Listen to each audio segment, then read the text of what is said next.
এই বাচ্চাদের যদি আপনি হেই হেই করেন, ওরা আপনাকে হেই হেই করবে সিস্টেম। এই জন্য আমার স্নেহের ছোট বাচ্চা বন্ধু, এই দেখুন আপনারা একটু কথা কম বলবেন, বসুন কিন্তু কথা কম বলবেন। কেন বলুন তো? আল্লাহ এবং তার রসুল অসন্তুষ্ট হবে আপনাদের উপরে। প্রিয়তম জনাব ভাই মাওলানা আবুল কাসেম সাহেবের দাওয়াতের এই পবিত্রতম জামপুর পূর্ব পাড়া, ব্র্যাকেটে লেখা আছে খালদার পাড়া, তাই না ভাই? যা লেখা আছে তাই বলছি, বলো দেখি। আমাদের ছেলেরা একটি দিনী ইসলে সবের আয়োজন করেছে। আমরা যে যেখানে আছি প্রিয়তম ইসলে সব এসে বসে যায়, খুবই দরদ ভরা ভালোবাসা নিয়ে মাহে জমাদিউল আওয়ালের পুণ্যময় চাঁদে জামপুর পূর্ব পাড়া, ভাই এটা নাটুরাটির পাশে জামপুর, তো সেইটা তো মানে এর পরে কি নাম? ও নাটুরাটিটা এইদিকে পিছনে।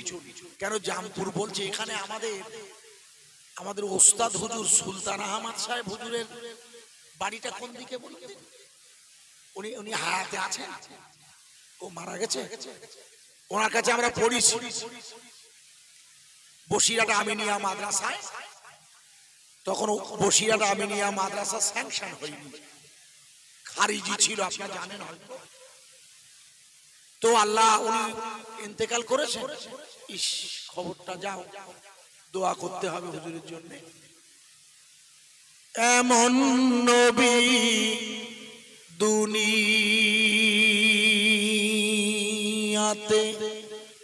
আপনার বক্সটা না আর একটু পিছনে ভালো হতো মনে হয় না? এটা ঠিক আছে, একটু ভালো হলে আপনার সামনের বছর আবার ভাড়া হবে। এটাই সিস্টেম, এটা তো লেনদেনের ব্যাপার। এমন নবী দুনিয়াতে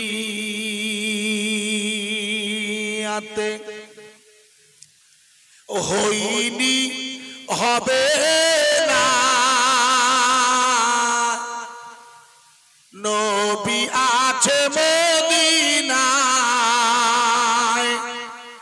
কবে যাব জানি না। বাইরের দিকে গিয়ে একটু আওয়াজটা দেখবেন আপনারা। আমরা এসেছিলাম তো আওয়াজটা তখন মনে সব মাইক দেননি, দেখবেন। এমন নবী কোথায় পাবে আমায় তোমরা বলো না, নবী আছে মদিনায়, কবে যাব জানি না। দূর ভারতে আছি বসে, দূর ভারতে আছি বসে, জামপুরের পূর্ব পাড়া, সবাই মিলি পড়ি দরুদ, যাবে মদিনা। আল্লাহুম্মা সাল্লি আলা, একটু জোরে বলুন। দরুদ শরীফ একটু আওয়াজ দিয়ে পড়তে হয়। দরুদ শরীফ একটু আওয়াজ দিয়ে পড়তে হয় কেন? যেহেতু দরুদ শরীফ আমাদের গুনাহ মাফ করিয়ে দেয়। আব্বা, যিনি যত বেশি পরিমাণ দরুদ শরীফ পড়বে, তিনি তত বেশি পরিমাণ আল্লাহ ও তার রাসূলের নৈকট্য লাভ করবেন। মনে রাখবেন কথা। দরুদ শরীফ ব্যতি রেখে নামাজ হয় না। দরুদ শরীফ আল্লাহ যদি আপনাদের হায়াতে রাখেন, আমাকে, আজ হচ্ছে পবিত্র জুমার রাত, আগামীকাল শুক্রবার জামপুর জামে মসজিদে ইনশাআল্লাহ আপনার জুমার নামাজ পড়বেন। এই জুমার নামাজের দিন আসরের নামাজের বাদে মুখস্থ করে নিন, আসরের নামাজের বাদে ওই নামাজের পাটিতে বসে ওই অবস্থায় 80 বার একটা দরুদ শরীফ পড়তে হয়। কতবার? আল্লাহর নবীর শানে 80 বার দরুদটি পড়তে হয়। 80 বার 80 বার দরুদ পড়লে আল্লাহ রাসূলের শানে দরুদটা আমি মুখস্থ করিয়ে দিচ্ছি। আল্লাহুম্মা সাল্লি আলা মুহাম্মাদানিন নবিল উম্মি ওয়ালা আলিহি ওয়া সাল্লিম তাসলিমা। মুখস্থ আছে? আবার পড়ছি। আল্লাহুম্মা সাল্লি আলা, মুরব্বি সাহেব আস্তে আস্তে আসুন, এইখানে আসুন, অসুস্থ মানুষ। আল্লাহুম্মা সাল্লি আলা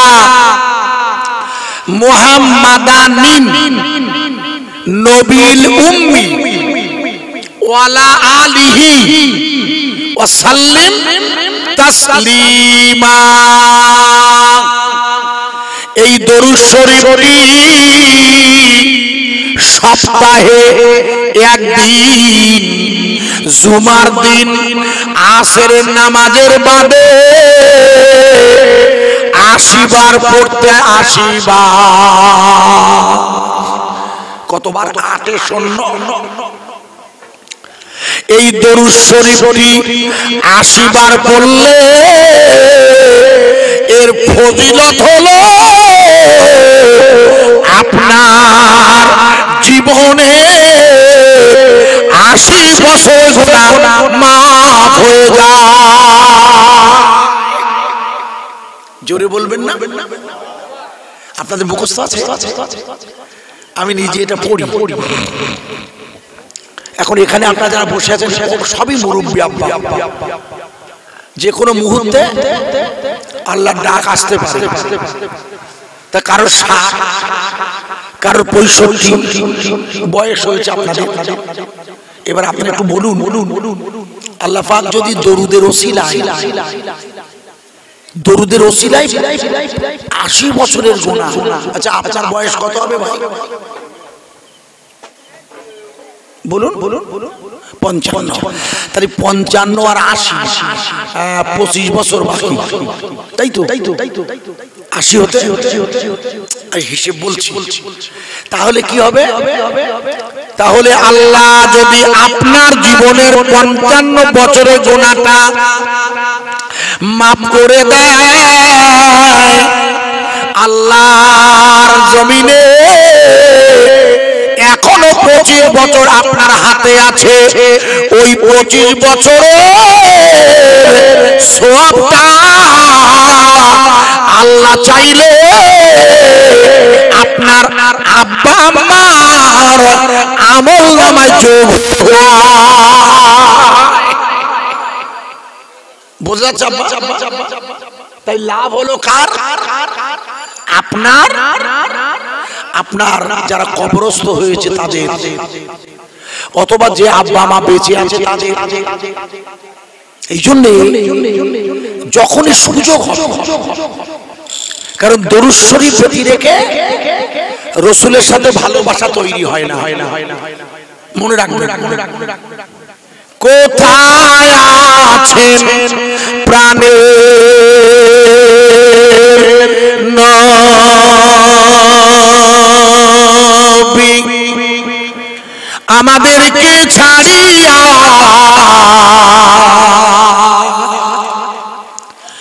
আপনি বিনা কি লাভ হবে? এ ধরা তো বাঁচিয়া আপনি আছেন মদিনায় কবে যাব রওজায়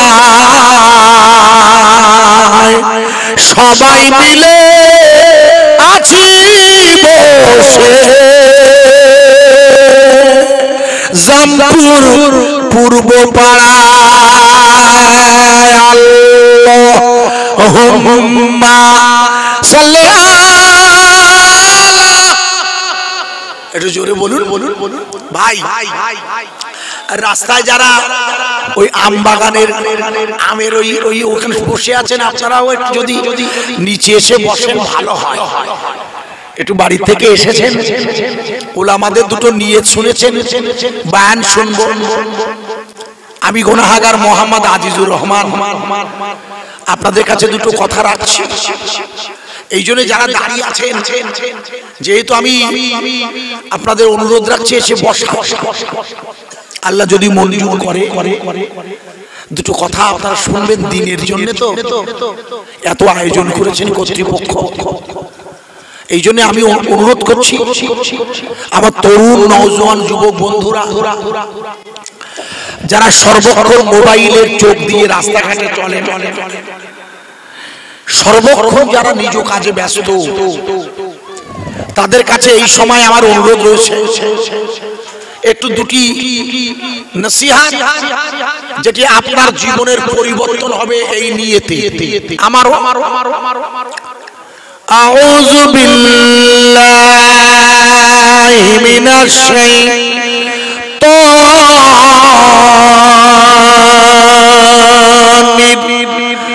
রাজিম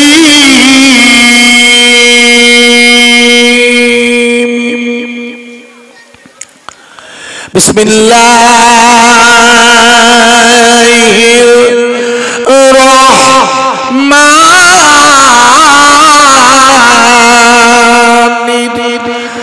রহিম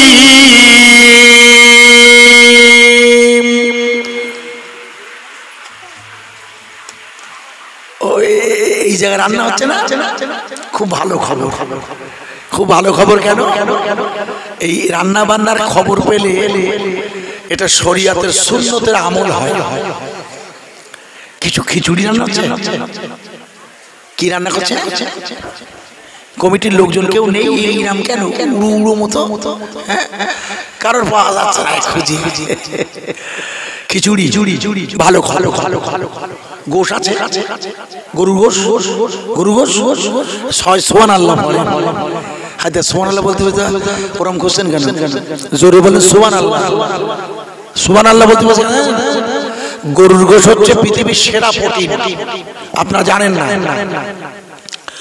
ভারতবর্ষ থেকে পৃথিবীতে সবচেয়ে বেশি গরুর গোশ রপ্তানি হয় লিখে না এই যে কেন্দ্রের সরকার বারবার বলছে না যে গোহত্যা বন্ধ করো অথচ ভারতবর্ষে যত বড় বড় কিলখানা সব মোদির রাজ্যে যোগীর রাজ্যে লিখে না আমি স্ট্যাটিস্টিক্স দিয়ে যাচ্ছি আপনারা জানেন না মধ্যপ্রাচ্যের বা ইউরোপের বিভিন্ন দেশে ভারতবর্ষ থেকে যে গরুর গোশত সাপ্লাই করা হয় তাতে লিখে দিতে হালাল সার্টিফিকেট না দিলে বিক্রি হয় না শুনে নেন কেন্দ্রীয় সরকার বলে দিয়েছে মধ্যপ্রাচ্যের প্রত্যেকটা দেশে যে গরুর গোশত যাবে অর্থাৎ মাংস রপ্তানি হবে তাতে হালাল সার্টিফিকেট দেওয়া আমার কথা বোঝা যাচ্ছে কি হ্যাঁ না বলুন এরা এদিকে বলছে যে হালাল খাওয়া যাবে না অথচ ব্যবসার জন্য সব জবাই করছে বিসমিল্লাহ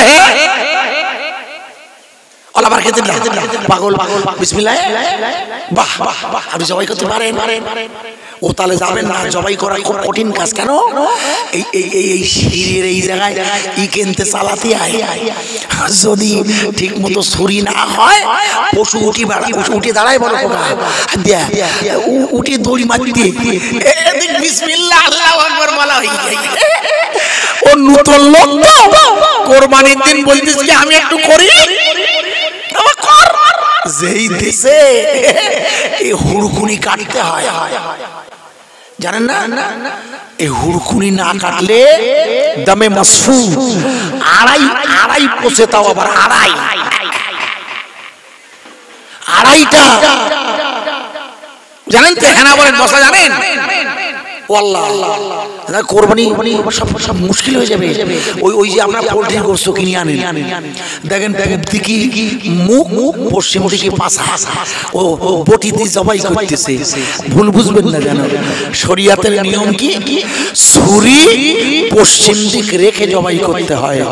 অর্থাৎ ছুরির আগা থাকবে কোন দিকে, ওর পাশা কোন দিক, ওর পাশা হইল পশ্চিম দিকে আর বটি হইল পূব দিকে। হ্যাঁ বাংলা বুঝতে পারছেন না? হালাল পশু খাচ্ছে, অত সোজা। এখন তো জবাই করি জানে না, যেই জবাই করা হয়ে যায় এইরকম বাড়ি মারে, মালিপার রক্ত দাঁড়িয়ে যায়। জানা আছে কি? হ্যাঁ না বলে এই কিছু জানে না, হালাল না খেলে তো নামাজ হবে না। আপনাকে তো দেখে নিতে হবে। এই জন্য দেখবেন কোরবানির পশেও জবে করার পরেও ইদানিং ওই রক্ত বন্ধ করে দমে মসফু করে দিচ্ছে ব্যবসা করার জন্য। 4 কিলো গোশ বাড়বে। তো প্রিয় ভাই, আমি আপনাদের কাছে দুটি নসিহত করার জন্য কোরআনুল কারীমের ছোট্ট একটা আয়াত তেলাওয়াত এনেছি, খুব মন দিয়ে শুনবেন। আবার পড়ছি, আউযু বিল্লাহি মিনাশ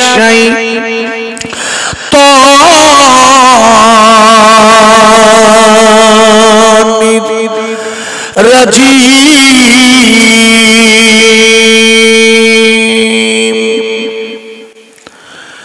বিসমিল্লাহির রহমানির রহিম।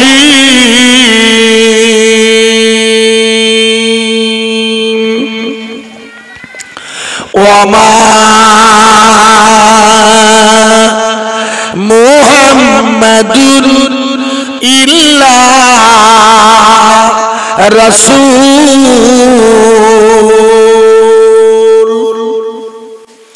সম্মানিত আমাদের জামপুর পূর্বপাড়া এই মহল্লার জামে মসজিদে শুধু ইমাম সাহেব নাই, ওনাকে বলা হয়েছিল তো, বলেছিলেন তো?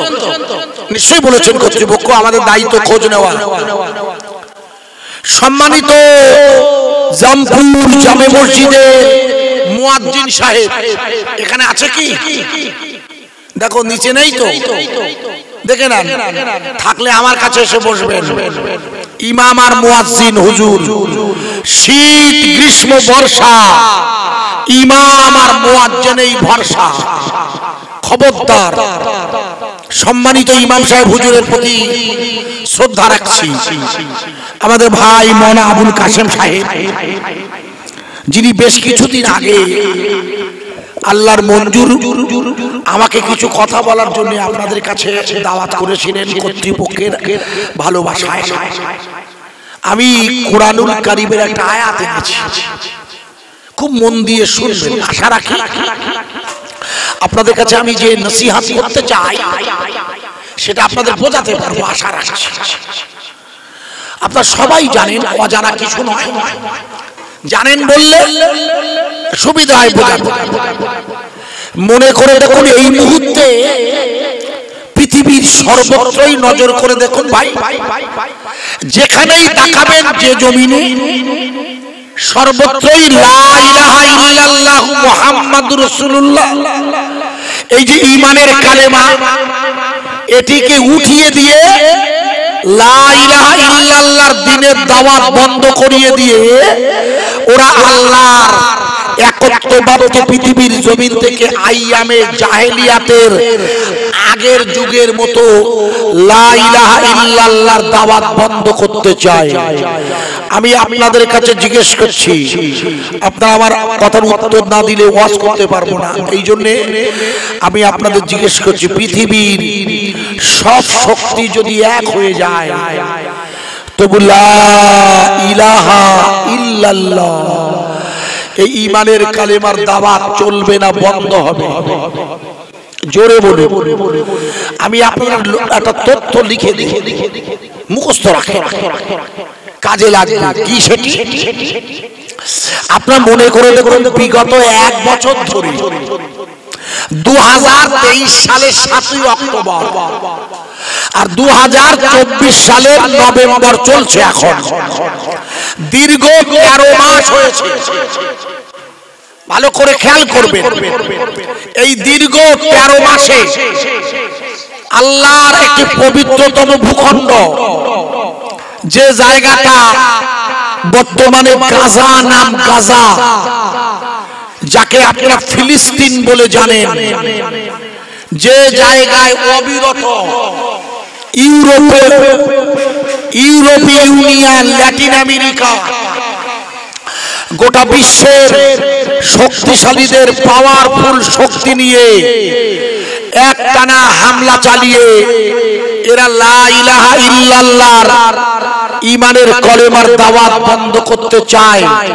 আপনারা একটু আওয়াজ দিয়ে বলবেন, আপনারা কি জানেন? আপনারা জানেন না, লিখে নিন। এই পর্যন্ত ইসরায়েল অবৈধভাবে হামলা চালিয়ে 43,000 নারী, শিশু আর বৃদ্ধা শহীদ করে দিয়েছে। আল্লাহর কুদরত শুনে নিন, এই 11 মাস পেরিয়ে 12 পেরিয়ে 13 মাসে আব্বা লিখে নিন, গোটা পৃথিবীর খ্রিস্টান আর ইহুদি জগতের যারা শিক্ষিত, তাদের মাথায় এই ব্যাপারটা পরিষ্কার হয়ে গেছে যে ছোট্ট একটা দল, নাম তার হামাস, যাদের মূল ঈমান হলো লা ইলাহা ইল্লাল্লাহ, এই যাদের শক্তি, এই শক্তিতে তারা এত শক্তিশালী ইসরায়েল আমেরিকার বিরুদ্ধে টিকে আছে দেখে আমেরিকার স্ট্যাটাস দিয়ে দিয়েছে, একসাথে এই পর্যন্ত 1 বছরে 40 থেকে 50,000 ইহুদি আর খ্রিস্টান ঈমানের কলেমা পড়ে মুসলমান হয়ে গিয়েছে। নারায়ে তাকবীর, একটু জোরে বলুন। আপনার তথ্যগুলো লিখে রাখেন, কেউ বলবে না, আমি বলে দিয়ে যাচ্ছি। আমি এই পরিস্থিতি বয়ান করে থাকি, লিখে নেন। 40 থেকে 50, আমি দেশের নাম বলে বলে পরে আসছি। আমার কথা কি বোঝা যাচ্ছে আব্বা? আমি উদাহরণ দিয়ে বোঝাচ্ছি, একটা উদাহরণ দিই, তাহলে আপনাদের মাথায় ঢুকবে। মনে করে দেখুন, উত্তর প্রদেশের বর্তমান মুখ্যমন্ত্রী যিনি, যোগী আদিত্যনাথ, ওনারা উত্তর প্রদেশের এলাহাবাদ হাইকোর্টে মাদ্রাসা বন্ধের মামলা করলে এলাহাবাদ হাইকোর্ট 16,000 মাদ্রাসা আর 17 লক্ষ ছেলে মেয়ের ভবিষ্যৎ নষ্ট করে দিয়ে এলাহাবাদ হাইকোর্ট বলেছিল মাদ্রাসা বন্ধ করে দিন, কোথাও মাদ্রাসা চলবে না। মনে করে দেখুন, আসামের মুখ্যমন্ত্রী হিমন্ত বিশ্ব শর্মা অলরেডি হাজার হাজার মাদ্রাসা বন্ধ করে দিয়েছে। আল্লাহর শুকরিয়া আদায় করুন, এলাহাবাদ হাইকোর্টের ওই কোরআন বন্ধের, মাদ্রাসা বন্ধ মানে কোরআন বন্ধ, মাদ্রাসা বন্ধ মানে হলো লা ইলাহা ইল্লাল্লাহর ঈমানের দাওয়াত বন্ধ, মাদ্রাসা বন্ধ মানে দ্বীনি তাবলীগের কারখানা বন্ধ, কোরআনের কারখানা মানে আল্লাহর ঘর বন্ধ। ওরা হাইকোর্টের রায় দিয়ে দিল। আপনারা জানেন কি হেনা বলেন আগে 16,000 মাদ্রাসা শুধু উত্তর প্রদেশে, যেখানে দারুল উলুম দেওবন্দ, সাহারানপুর, যেখান থেকে আমাদের এলাকায় ভালো ভালো আলেম তৈরি হয়ে আসে। এটা লজ্জার কিছু নেই। দেওবন্দে পড়াশোনা করে আমাদের ছেলে, তাতে কি আছে? দেওবন্দের বড় বড় ওলিদের সাথে দাদা হুজুরের সম্পর্ক ছিল, আপনারা জানেন না, আপনার জানা নাই। তাবলীগ জামাতের বিষয়টা আলাদা আর দেওবন্দ আলাদা, দুটো কিন্তু আলাদা, গুলিয়ে ফেললে হবে না। আপনাদের জানা নাই তাবলীগ জামাত এসেছে 1964 সালে আর দেওবন্দ কাশেম নানতুবি রহমাতুল্লাহ আলাইহি এটা তো অনেক লম্বা ইতিহাস এরা সব স্বাধীনতা সংগ্রামী আপনাদের জানা নাই ভুল বুঝবেন না এই জন্য আমি ব্যাখ্যা করে দিয়ে যাচ্ছি হাজার হাজার মাদ্রাসা হাইকোর্ট বাতিল করে দিয়েছে 17 লাখ ছেলে মেয়ের পড়াশোনা মাদ্রাসা চলবে না কোরআন চলবে না অর্থাৎ আজ উত্তরপ্রদেশে বলছে গতদিন বলেছে আপনারা নিশ্চয়ই জানেন ঝাড়খণ্ডে ভোট হচ্ছে সেখানে গিয়ে বলেছে কিন্তু আর বলছে না কেন সুপ্রিম কোর্ট আল্লাহর শুকরিয়া আদায় করুন ওই মামলার রায় দিয়ে হাইকোর্টের রায়টাকে স্থগিত করে সুপ্রিম কোর্ট বলে দিয়েছে ভারতবর্ষে যত রাজ্য আর অঙ্গরাজ্য আর কেন্দ্রশাসিত অঞ্চল আছে সব জায়গায় মাদ্রাসা আল্লাহর কোরআন দ্বীনের প্রভাবে বিজ্ঞান চলবে একবার জোরে বলুন আরো জোরে বলতে পারেন মামলাটা খারিজ হয়ে গেছে একটু জোরে বলবেন না সুবহানাল্লাহ এরা চেষ্টা করেছিল কিন্তু সুপ্রিম কোর্ট বাতিল করে দিয়েছে মামলা বাদ তার মানে নিশ্চয় থাকুন আপনাদের মাদ্রাসা বন্ধ হচ্ছে না কোথাও কোনো একটু জোরে বলা যাবে না এটা আল্লাহর শুকরিয়া না আল্লাহর শুকরিয়া না আহা আল্লাহর শুকরিয়া এই জন্য একটু জোরে একবার আল্লাহর শুকরিয়া আদায় করছি একটু নারা দেন নারে তাকবীর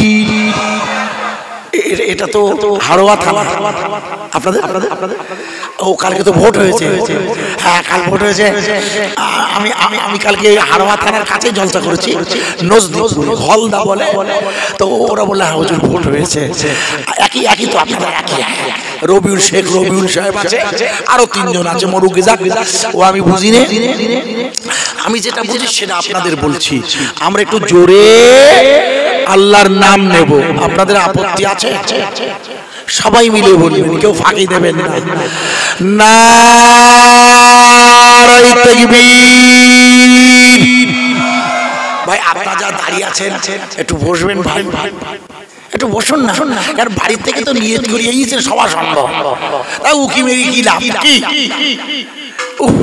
কথা বুঝতে পারছেন না বাড়িতে তো বেরিয়েছেন বলি আব্বা সবার সঙ্গে যাবি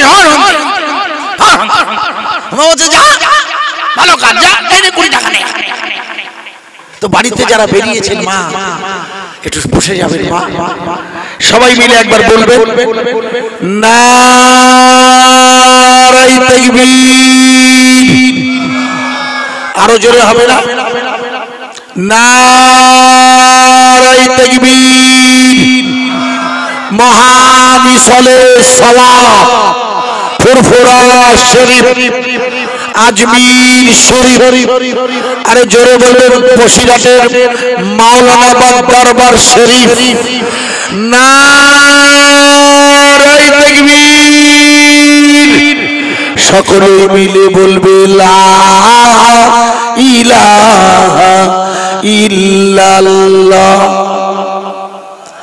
ইলাহা ইল্লাল্লাহ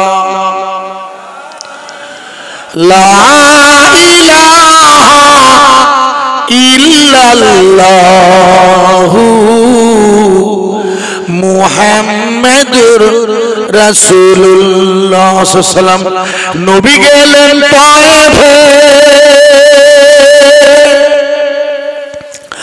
নবী গেলেন তায়েফে পাথমারে কাফেরে এই রক্তের ধারায় পা দুখানি রাঙা হয়ে যায় আঘাত সয়ে নবী আমার আঘাত সয়ে নবী আমার আল্লাহর কাছে কয় মাফ করে দাও ও গো আল্লাহ অবুঝেরা চেনে না আমায় লা ইলাহা ইল্লাল্লাহ জোরে বলো এটাকে নফি আসবাতে জিকির বলে। লা ইলাহা ইল্লাল্লাহ, এটাকে কলবে আসতে হয়, ওটাকে খবি করতে হয়। লা ইলাহা ইল্লাল্লাহু মুহাম্মাদুর রাসূলুল্লাহ সাল্লাল্লাহু আলাইহি ওয়াসাল্লাম। নূর নূর নূর আজি, নূর নূর নূর আজি, নূর এসেছে চারিদিকে চেয়ে দেখো আলো হয়েছে। আসলে আল্লাহর রাসূল ছিলেন নূরে মুজাসসাম, মনে রাখবেন। আমি ব্যাখ্যা করব আল্লাহর রাসূল কি ছিলেন, পূর্ণ নূর, মনে রাখতে হবে। উনি নূরে, বলুন বলুন, মুজাসসাম। নূরে মুজাসসাম মানে হলো পরিপূর্ণ নূর। বলছি নূর নূর নূর আজি, নূর এসেছে আর চারিদিকে চেয়ে দেখো আলো হয়েছে। আয় আয় কে দেখবি, আয় আয় কে দেখবি নূরেরই মালা, মা আমিনার কোলে দুলে কামেলিওয়ালা। লা ইলাহা ইল্লাল্লাহ, আর জোরে লা ইলাহা ইল্লাল্লাহু মুহাম্মাদুর রাসূলুল্লাহ সাল্লাল্লাহু আলাইহি ওয়াসাল্লাম। ভাই, যে কথা আমি আপনাদের বলছিলাম খুব মন দিয়ে শুনবেন। আপনারা যারা ন্যূনতম লেখাপড়া, বেশি না জানলেও ন্যূনতম, আপনারা সকলেই জানেন আল্লাহ রাসূল সাল্লাল্লাহু আলাইহি ওয়াসাল্লাম। আপনাকে যারা আসছেন, যারা একটুখানি একটু গুছি গুছি চেপে চেপে বসবেন। হ্যাঁ, যারা এখন আসছেন, কেন পিছন দিকের লোকদের সুবিধা হবে বসতে, এটা আমার আদেশ নয়, অনুরোধ। যারা আসছেন এখন একটু সামনের দিকটা বসবেন। আমি যে জায়গায় রাখছিলাম প্রথম থেকে যারা শুনেছেন, আবার আমি স্মরণ করিয়ে দিচ্ছি বোঝানোর জন্য। লা ইলাহা ইল্লাল্লাহ মুহাম্মাদুর রাসূলুল্লাহ, এটা হচ্ছে ঈমানের কালেমা। এটা হচ্ছে একটি এমন ভাষা যেটা সব কিছুকে অস্বীকার করিয়ে দেয়। প্রথমেই আপনাকে অস্বীকার করতে হবে কিছুই নেই, সত্যি তো কিছুই ছিল না, কিছুই ছিল না। ছিল কে? বলুন বলুন, শুধু আল্লাহ না, আশ্চর্য যায় না। হাদিসে কুদসিতে এসেছে, হাদিসে কুদসি, যেটাকে আল্লাহর কথা বলে হাদিস হিসাবে প্রমাণিত করা হয়েছে। আল্লাহ বললে আমি ছিলাম একা, আমি সম্পূর্ণ একা, আমার ইচ্ছা হলো নিজের প্রকাশ ঘটানো। আল্লাহ পাক ভালো করে খেয়াল করবেন, যখন ইচ্ছা হলো নিজের প্রকাশ ঘটানো, উনি কি করলেন? উনি সর্বপ্রথম নূর সৃষ্টি করলেন। নূর, নূর কোরআনের ভাষা, কাদ জাআকুম মিনাল্লাহি নূর। এরপরে আরো আয়াত আছে, আমি যতটুকু প্রয়োজন তুললাম। আমি তোমাদের কাছে খুব ভালো করে শুনবেন, আমি তোমাদের কাছে দুটো নিয়ামত পাঠিয়েছি। একটি হচ্ছে নূরে মুহাম্মাদি, জোরে বলুন, আরো জোরে বলবেন। এই জন্য হুজুরের শরীরে অনেকে দেখবেন ইউটিউবে বলে মাটি আছে না, খবরদার, রাসূল পূর্ণ নূরে মুজাসসাম। অনেকে বলে রাসূল আমাদের মতো বলেন, অনেকে না বলেন না হুজুরকে বলেন উনি আমাদের মতো। হ্যাঁ, মতো আর এক নয়, আমার কথা বোঝা যাচ্ছে? ওই মেয়েটা আমার মতো, তার মানে কি আমি? একটু আওয়াজ দিয়ে বলুন না। বলছি ওই মেয়েটা আরেকটা মেয়ে বলছে আমার মতো দেখতে, কিন্তু আসলে তো এক নয়। রাসূল বলছে আনা বাশারুম মিসলুকুম, আমি তোমাদের মতো, কিন্তু আসলে তোমাদের মতো নই। ভালো করে শুনে নিন, আল্লাহর নবী যেদিন জন্ম নেবে আপনারা নিশ্চয়ই সবাই জানে, সেটি হলো 570 খ্রিস্টাব্দের 12 রবিউল আওয়ালে সোমবার আল্লাহ রাসূল যেদিন জন্ম নিয়েছে, মা আমিনাতু জোহরা বলছে আমি যেন দেখলাম আমার আতুর ঘরে আমার বেটা মুহাম্মদ যেন একটা নূরের দোলা, একবার জোরে বলা যাবে না। বুখারীতে রিওয়ায়াত এসেছে, পাশে তো মাদ্রাসা, দেখে নেবেন। আমি সেদিন সীমানা মাদ্রাসা, মানে আমাদের ওই আমাদের আপনাদের জামপুরের রওশন ভাই শ্বশুর ভাই, জিজ্ঞেস করে দেখবেন, ও মাদ্রাসা পাশে গত দুদিন আগে জলসা করে পণ্য সব বুঝতে পারছেন। ওখানে তাবলীগ জামাতের ভাইয়েরা সব মনি সীমানা মাদ্রাসা খোঁজ নিয়ে দেখবেন, গল্প করছি। আমি বুখারী রিওয়ায়াত এসেছে, একটুখানি বললাম এসেছে। আমরা যেহেতু প্রথমে আমি আগে বলে দিয়েছি এই সময়টা বড় জটিল সময়। এখন লম্বা টুপি, গোল টুপি, আমার কথা বোঝা যাচ্ছে কি? আমি আমাকে ঈমানের দাওয়াতের নসিহত করছি আপনাদের খিদমতে, বোঝানো ঈমান কঠিন সময়। এই সময়টায় আমি আপনাকে যে জায়গায় রাখছিলাম, মা আমিনাতু জোহরা বলছেন আমি আমার লক্ষ্য করে বুঝবেন, আতুর ঘরে যখন আমার ছেলে হয়েছে আমি দেখলাম ওটা একটা নূরের দোলা। একবার জোরে বলুন, কিসের দোলা? নূর। মা আমিনাতু জোহরা বর্ণনা করেছে আমি ওই নূরের দোলাতে, অর্থাৎ ওই নূরের আলো, এই নূর মানে হচ্ছে ফয়েজ, পরে পড়ছি নূর। মা আমিনাতু জোহরা বলছে আমি ওই নূরের আলোতে রোম সম্রাটের দরবার দেখতে পেলাম। সেখানে যারা খোদাদ্রোহী শক্তি ছিল তারা মাটিতে উপুড় হয়ে পড়েছে। হুজুরের জন্মের রাতে রাসূল পাকের নূর মুবারকের শরীরের আলো মা আমিনাতু জোহরা প্রথম যে জায়গা দেখছে, জায়গাটার নাম কি বললাম? মুখস্থ করেন, রোম। রোমটা কোন জায়গাটা? আপনার ম্যাপে দেখবেন, ভূগোলে ইউরোপের একটি দেশের নাম ইতালি। ইতালি রাজধানীর নাম ছিল আগে রোম।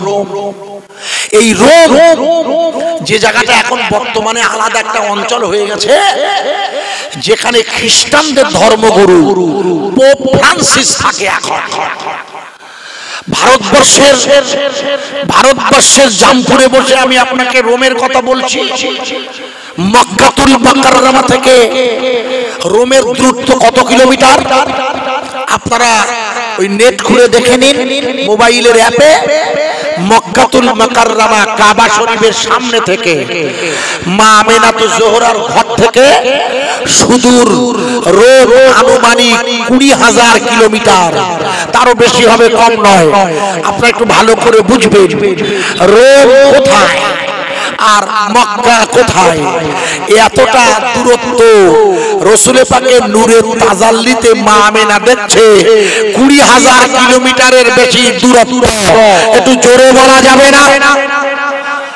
কত হাজার? আমি মিনিমামটা বলেছি, ম্যাক্সিমাম আরো কমপক্ষে 20,000। আল্লাহর নবীর মা আমিনাতু জোহরা বর্ণনা করেছে আমি ওই নূরের আলোতে শাম আর সিরিয়া দেখতে পেলাম। কি দেখলেন? শাম আর সিরিয়াই হলো বর্তমানের ফিলিস্তিন, যার পাশে আছে জর্ডান। আমার কথা বোঝা যাচ্ছে? মা আমিনাতু জোহরা কি দেখছেন? বলুন বলুন, ভুলে না বলতে বলে মুশকিল। প্রথম দেখলেন রোমের দরবার, ওটি হচ্ছে খ্রিস্টানদের রোমের দরবার। দ্বিতীয় দেখছেন শাম আর সিরিয়া, যেখানে এখন যুদ্ধ হচ্ছে, ফিলিস্তিন। কথা বোঝা যাচ্ছে? হ্যাঁ না বলুন।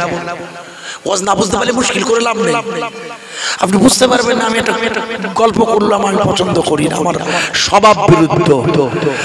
তাহলে রাসূল পাক সাল্লাল্লাহু আলাইহি ওয়াসাল্লামের নূরের তাজাল্লিতে মা আমিনা দেখছেন কত বছর আগে? বলুন বলুন, এখান থেকে 1450 বছর আগে মা আমিনাতু জোহরা দেখছেন রাসূলের জন্মের রাতে। প্রথম জায়গাটির নাম রোম। কুরআনুল কারীমে একটা সূরা আছে না খোকা, সূরাটির নাম গুলেবাতুর রুম। শুরু হয়েছে রোম। আপনার পড়েন না আসলে, যাক মুরুব্বি, যেটা বলছিলাম শুনে নেন। কোরআনের সাথে হাদিসের সাথে সম্পর্ক আছে। নবী করিম সাল্লাল্লাহু আলাইহি ওয়াসাল্লাম আম্মা দ্বিতীয় যে জায়গাটা প্রথমটা লাগছে এখন রোমটা, কারণ ওটা হচ্ছে খ্রিস্টান জগৎ। যারা এই সিরিয়া আর দামাস্কাস এবং রোম শামে হামলা চালাচ্ছে, যারা তাদের সাহায্য করছে। হামলা চালাচ্ছে কারা? ইহুদিরা। সাহায্য করছে কারা? খ্রিস্টানরা। আমার কথা বোঝা যাচ্ছে কি? হ্যাঁ না বলুন। অথচ আল্লাহ রাসূল বলেছে, হাদিস এসেছে, পরে আসছি, সুযোগ হয় যদি এই জায়গাটাকে বলে দিই, ভালো করে শুনে নিন। তাহলে সিরিয়া আর শাম বর্তমানের ফিলিস্তিন। আচ্ছা, ওইখানটা ওরা কেন লড়াই চালাচ্ছে? এখনো গাজার মুসলমানরা লড়াই চালাচ্ছে কিসের জন্য? যেহেতু ওরা ওইখানে একটা মসজিদ আছে, সুবহানাল্লাযী আসরা বিআবদিহি লাইলাম মিনাল মাসজিদিল হারামি ইলাল মাসজিদিল আকসা ইলা আখিরিল আয়াত। ওইখানে একটি মসজিদ আছে, যে মসজিদ হলো আমাদের প্রথম কাবা। আল্লাহর নবী মক্কাতুল মুকাররমা থেকে বোরাকে চেপে যে মসজিদে পৌঁছে গিয়েছিল, নাম তার বাইতুল মুকাদ্দাস। ওরা ইহুদিরা ওই মসজিদটা ভেঙে ভারতবর্ষের জমিনে মসজিদে বাবরির জায়গায় যেমন ক্ষমতার বলে বিশ্বাসের মামলায় রায় দিয়েছে, ওটা মসজিদ, ওটা মসজিদ। কিন্তু দুর্ভাগ্য, সুপ্রিম কোর্টের বিচারপতিরা বললে ভারতবর্ষের 80% মানুষের বিশ্বাস, তাই ওখানেই ওরা রাম মন্দির বানাবে মনে করে। দেখুন আসলে ওটা কি? আসলে ওটা মসজিদ। ওটা কি? আরে বাবরি মসজিদটা কি? মসজিদ না, আশ্চর্য। ওটা কার ঘর? ওটা যে জায়গাটা আছে, জায়গাটার নাম কি? না না, অযোধ্যা। আর লোকসভা কেন্দ্রটার নাম কি? যে লোকসভা কেন্দ্রে বাবরি মসজিদটা পড়ে, লোকসভাটার নাম হচ্ছে ফৈজাবাদ। কি বাদ? ফৈজাবাদ। যেমন আমাদের বসিরহাট। আরে বাবা, আমাদের যেমন বসিরহাট লোকসভা, বুঝতে পারছেন? তাহলে ওই লোকসভাটার নাম হচ্ছে, আর ওই এরিয়ার মধ্যে যেমন হাড়োয়া একটা জায়গা, বসিরহাট মনে করুন, তখন ওই আপনার অযোধ্যা একটা জায়গা। এবারে নির্বাচনে আপনার মনে করে দেখুন, ওই ফৈজাবাদে কিন্তু ভারতীয় জনতা পার্টি হেরে গিয়েছে। আপনারা সবাই জানেন কি জানি না, ওখানে জিততে পারেনি। অযোধ্যা, ফৈজাবাদ। আচ্ছা, ফৈজাবাদটা আপনার নাম শুনেছেন কি? শুনে যান, ফৈজাবাদ নাম শুনেছেন কি কখনো? শুনেননি? আচ্ছা, এই নামটা কেন হয়েছে জানেন? ফৈজাবাদ নাম জানেন না? না, লিখুন, মনে করে দেখুন। আল্লাহ রাসূল সাল্লাল্লাহু আলাইহি ওয়াসাল্লাম, আল্লাহ রাসূল সাল্লাল্লাহু আলাইহি ওয়াসাল্লাম আপনাদের মনে নেই, আপনাদের মনে থাকে না বলে মনে করে দিচ্ছি। আল্লাহ রাসূল সাল্লাল্লাহু আলাইহি ওয়াসাল্লাম পৃথিবীর শেষ নবী, আর এই পৃথিবীর প্রথম নবী হচ্ছে আদম আলাইহিস সালাতু ওয়াস সালাম। উনি জান্নাত থেকে আল্লাহর নির্দেশে, আল্লাহর হুকুমে উনি প্রাচীন ভারতের সারণদ্বীপের মাটি, যেখানকার বর্তমান নাম শ্রীলঙ্কার সিংহল, ওখানে ওনাকে জান্নাত থেকে নামিয়ে দেওয়া। ওখান থেকে হেঁটে হেঁটে উনি মা হাওয়ার খুঁজতে যে জায়গায় গিয়ে দাঁড়ান, জায়গার নাম আরাফাত, যেখানে হাজিদের হজ করতে উপস্থিত হতে না, হজ হবে না। এক সেকেন্ড হলেও আরাফাতের ময়দানে না গেলে হজ হবে না। তো সেই আরাফাতের ময়দানে মা হাওয়ার সাথে আদম নবীর দেখা হয়েছিল। ভালো করে শুনে এই দেখা হবার পর দীর্ঘদিন বাদে স্বামী স্ত্রীর মিলনে আল্লাহ পাক মা হাওয়ার গর্ভে দুটো বাচ্চা দেয়। মা হাওয়া আলাইহিস সালাম প্রত্যেকবার দুটো করে বাচ্চা এই পৃথিবীতে প্রসব করতেন। আদম আলাইহিস সালাম 900 বছর বেঁচে ছিলেন, 900 বছর। আদম আলাইহিস সালামের 300 ছেলে মেয়ে হয়েছিল, তার মধ্যে একটা ছেলে সে তার সাথে কোনো জোড়া হয়নি। যেমন যেমন হাবিলের সাথে আকলিমা, কাবিলের সাথে লিউসা, মেয়ে, একটা ছেলে একটা মেয়ে। দুনিয়াতে তো বাচ্চা সন্তান নেই, আল্লাহ করছে প্রত্যেকবার, কিন্তু একবার শুধু একটা ছেলে হয়েছে। ছেলেটার নাম হলো নবী শীশ আলাইহিস সালাতু ওয়াস সালাম। ইনি নবী হবে, নবী নাম্বার 2 নবী শীশ।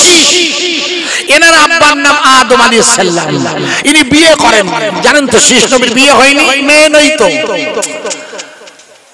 শীশ নবীর মেয়ে নেই ভাগে, ওনার বিয়ে হয়নি। নবী শীশ আলাইহিস সালাম যখন নবী হবে, ওনার আব্বা আদম নবী ওনাকে ডাকলেন, ডেকে বলো, খোকা আমার কাছে এসো, পড়ো লা ইলাহা ইল্লাল্লাহ মুহাম্মাদুর রাসূলুল্লাহ। আদম নবীর ছেলে নবী শীশ আলাইহিস সালাম, আব্বা এ কলেমা তো আমাদের না, এটা আপনি কি পড়ছেন, ভুল পড়ছেন কেন? আমাদের কলেমা তো লা ইলাহা ইল্লাল্লাহ আদম সফিউল্লাহ। আব্বা বললেন, না খোকা, তোমাকে আমাকে নবী হতে গেলে এই কলেমার নবীকে মেনে নিতে হবে, লা ইলাহা ইল্লাল্লাহু মুহাম্মাদুর রাসূলুল্লাহ। সেই মুহাম্মাদুর রাসূলুল্লাহকে মেনে নিয়ে নবী শীশ ভারতবর্ষে এসেছিল। মনে করে দেখো, যে জায়গায় এসে ওনার মুরিদদের ফয়েজ দিয়েছিল, ফয়েজ মুরিদ মানে অনুসারী, যারা ওনার সোহবতে থাকতেন। বোঝা যাচ্ছে বাংলা ভাষায়? যেমন আপনার ইমাম সাহেবের সোহবতে থাকেন, পীর সাহেবের সোহবতে থাকেন, আমিও থাকি আল্লাহর ওলির সোহবতে। পীর সাহেবের সোহবত, ওলির সোহবত, যিনি আপনাকে ফয়েজ দিতে পারে এবং আপনাকে আল্লাহওয়ালা বানাতে পারে। ভালো করে বুঝবেন, ওই যে জায়গায় উনি ফয়েজ দিয়েছিলেন নবী শীশ, ওই জায়গাটার নাম হলো বর্তমানে ফৈজাবাদ, যেখানে অযোধ্যা মসজিদে বাবরি আছে। বোঝা যাচ্ছে? মুশকিল না বুঝতে পারলে আমি করে দিয়ে গেলাম, জানা নেই আপনাদের কারণ, কেউ জানে এসে গেল বলে করে দিয়ে যাচ্ছি। ইতিহাসের ওই জায়গাটা, ওই মসজিদে বাবরি যেমন ভেঙে ফেলেছিল ওরা জোর করে, ওরা তেমন বাইতুল মুকাদ্দিসটা ভেঙে ফেলতে চায়। আমার কথা বোঝা যাচ্ছে আব্বা? ইহুদিরা ভেঙে কি করবে, একটা মন্দির বানাবে আব্বা, তার নাম ঠিক হয়ে গেছে, নাম হলো সালমান মন্দির। মন্দিরটা বানানোর আগে একটা গরু জবাই করবে, গরুটা হবে লাল বর্ণের, একেবারে লাল কালারের। আল্লাহর নবীর একটা উট ছিল লাল বর্ণের, জানেন আপনারা? যায় না, কিছু হয় না, যা বুঝে গিয়েছে আপনাদের, শুনে না দ্রুত করে দিয়ে যাই। একটা লাল গরু, সমস্ত পশম তার লাল, সবটাই লাল হতে হবে। সেই গরুটাকে অলরেডি আমেরিকা কিনে প্লেনে করে ইসরায়েলে পাঠিয়ে দিয়েছে। আমার কাছে সে গরুটার ছবি আছে, যে গরুটা পাঠিয়ে দিয়েছে ওই গরুটা জবাই করবে ইসরায়েল, করে পোড়াবে, পুড়িয়ে ওর ছাই বাইতুল মুকাদ্দিসে ছড়িয়ে দিয়ে ওরা ওটাকে আক্রমণ করে ভাঙবে পবিত্র করার জন্য। ওরা বলছে বাইতুল মুকাদ্দিস অপবিত্র হয়ে গেছে, মুহাম্মাদুর রাসূলুল্লাহ কথা ওদের, আমার রাসূল ওখানে গিয়েছিল না, রেহানা বলুন, মিরাজে রাতে রাসূল গিয়েছিল না, এতক্ষণ কি শোনালাম, ওরা ওটাকে মন্দির করতে চায়। আমার কথা বোঝা যাচ্ছে কি? তাহলে আপনারা আমাকে আওয়াজ দিন, ও এই জন্য যুদ্ধটা বেড়ে যাচ্ছে দিন দিন। যুদ্ধ তো বাড়বে, কারণ কিয়ামত হবে ওই এলাকায়, যুদ্ধ বন্ধ হবে না, আপাতত কিয়ামত কোথায় হবে? ওই এলাকায় না, আর ওখানেই কিয়ামত হবে গো বাবা। আশ্চর্য, ওখানেই তো একজন নবী বার হবে, যদিও ভণ্ড নবী, সবাই জানেন তারাকে, তিনি হচ্ছেন দাজ্জাল। মনে করুন দাজ্জাল কাদের নবী? ইহুদিদের নবী না? ইহুদিরা অপেক্ষা করছে ওদের মসিহ আসবে, জানেন এটা পড়েননি? আল্লাহু আকবার। ইহুদিরা অপেক্ষা করছে আমাদের মসিহ আসবে, মসিহ মানে হলো উদ্ধারকারী নবী, তার নাম রেখে দিয়েছে দাজ্জাল। তাকে চিনবে কারা? ইহুদিরা না, মুসলমানরা চিনবে তাকে। আশ্চর্য, ও ইহুদিদের নবী বটে, কিন্তু মুসলমানরা তাকে চিনবে। কোন মুসলমান? যে মুসলমানের কলবে ঈমানের নূর আছে, বাম স্তনের দুধের নিচে ইন্নাফিল জাসাদা মুদগাতুন, তোমাদের প্রত্যেকের শরীরে এক টুকরা গোশ আছে। এজা সালুয়া জাসাদা কুল্লুহা, যদি ওটা পাক হয় তাহলে তুমি পাক, ওটা নাপাক হলে তুমি নাপাক। সাবধান, আলা ওয়াহিয়াল কলব। আল্লাহ রাসূল বলেছেন কিয়ামত পর্যন্ত যতক্ষণ একজন কালবি মানে কলবি মানে কলব বলবে লা ইলাহা ইল্লাল্লাহ, মুখ নয়, এটা না, এটা তো যখন তখন আপনাকে থাপ্পড় মারবে, গোপালপুরের বলতে শ্রীরাম জোর করে বলিয়ে দিতে পারে, কিন্তু কলব লা ইলাহা ইল্লাল্লাহ বলে কেউ বন্ধ হতে পারে না। আল্লাহ আল্লাহ লা ইলাহা ইল্লাল্লাহ। আমার মুর্শিদ আমাকে শিখিয়েছে, আপনার পীর সাহেব আপনাকে শেখাবে লা ইলাহা ইল্লাল্লাহ। আপনার কলব বলবে, ওই কলবের নূরে ঈমানওয়ালারা দাজ্জালের কপালে কাফের লেখা পড়তে পারবে। একবার জোরে বলুন। এই ওয়াজ বুঝতে পারছো? হ্যাঁ না বলো, না পাল্টে দাও। বুঝতে পারছো? ওয়াজ বুঝতে গেলে মিনিমাম জ্ঞান লাগে। নূরের আলো যদি 20,000 কিলোমিটার মা আমেনা দেখতে পায়, মনে আছে আজ আমি এখনো করে যাচ্ছি সেখানে, পরপর 20,000 কিলোমিটার যদি মা আমেনা দেখতে পায় রাসূলের নূরে তাজাল লাগে। আমার মুর্শিদ কে বলবে বাবা উঠছে নূরে মুজাসসাম। আহা রাসূল আকরাম মা আমেনা কি জোহরা বর্ণনা করেছে, আমার বেটা হয়েছে, আমার বেটা হয়েছে। হঠাৎ কে বা কারা আমার আতুর ঘরে ঢুকে একটা সাদা তোয়ালি দিয়ে আমার বেটাকে ঘিরে ধরেছে। ওই তোয়ালিটা সাদা আর সুগন্ধটা মেশকে আম্বারে ভরা, একটু জোরে বলা যাবে না। আসে রাসূল জন্ম নিয়েছেন, ফেরেশতারা এসেছেন। কারা ফেরেশতারা কি করতেছেন? রাসূল পাকের স্বাগতম জানাতে হাতে কি এনেছেন? জান্নাতি তোয়ালি বোঝেন তো? আমরা কি বলেন, তাওয়ালি বলেন? তোয়ালি, যাই গামছা, আচ্ছা গামছা বলি, হাত মোছা, সোজা বাংলা সাদা কালা। কেন? যেহেতু আমরা মারা গেলে আমাদের কাপড় হবে সাদা। ওই জান্নাতি সাদা তোয়ালির ভিতরে রাসূল পাককে নিয়েছেন ফেরেশতারা। ভালো করে শুনবেন। একদিন, দুদিন, 3 দিন, 4 দিন, 4 দিনের দিন সকালবেলা হযরত আব্দুল মুত্তালিব, উনি কে? উনি রাসূলের দাদুজি। উনি ওই কাবা শরীফের পাশ দিয়ে হেঁটে মা আমিনার আতুর ঘরের দিকে আসছেন। বোঝা যাচ্ছে? হঠাৎ একটা লোক হযরতে আব্দুল মুত্তালিবের পথ আগলে ধরেছে, ধরে বলছে আপনি হলেন কাবার মালিকের, অর্থাৎ আপনি হলেন কাবার মুতাওয়াল্লি। আপনার কাছে আমি একটা খবর জিজ্ঞেস করছি, যেহেতু আপনি মুতাওয়াল্লি, এলাকার খোঁজ খবর রাখেন, হেডমাস্টার, তা আপনি একটু বলুন তো এই এলাকায় কি কোনো নতুন ছেলে জন্ম নিয়েছে? তো বলছে আমি 3 দিন আগের খবর বলতে পারি, 3 দিনের খবর আমি জানি না মাঝখানে। বলে কেন? বলছে আমি বলছি পরে, আগে শোনো, আমি 3 দিন আগের খবরটা জানি, আমার একটা নাতি ছেলে হয়েছে। তা বলে 3 দিন আগের খবর জানেন আর মাঝখানে 3 দিন জানেন না কেন? বলে সেটা আপনি আর আমার কাছে জিজ্ঞেস করবেন না, ওটা ছেড়ে দিন।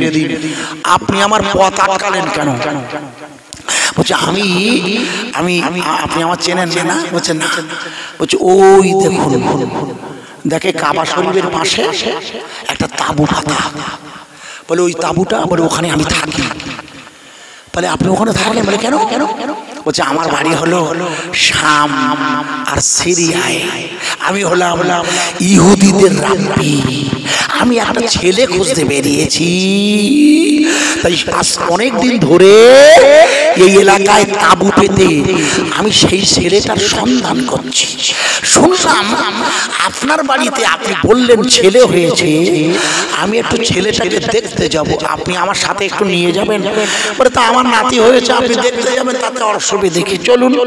মা আমিনা তো জোহরা ঘরের মধ্যে আছে, শ্বশুর মশাই আব্দুল্লাহ হযরতে আব্দুল মুত্তালিব বাইরে দাঁড়িয়ে বলছে বৌমা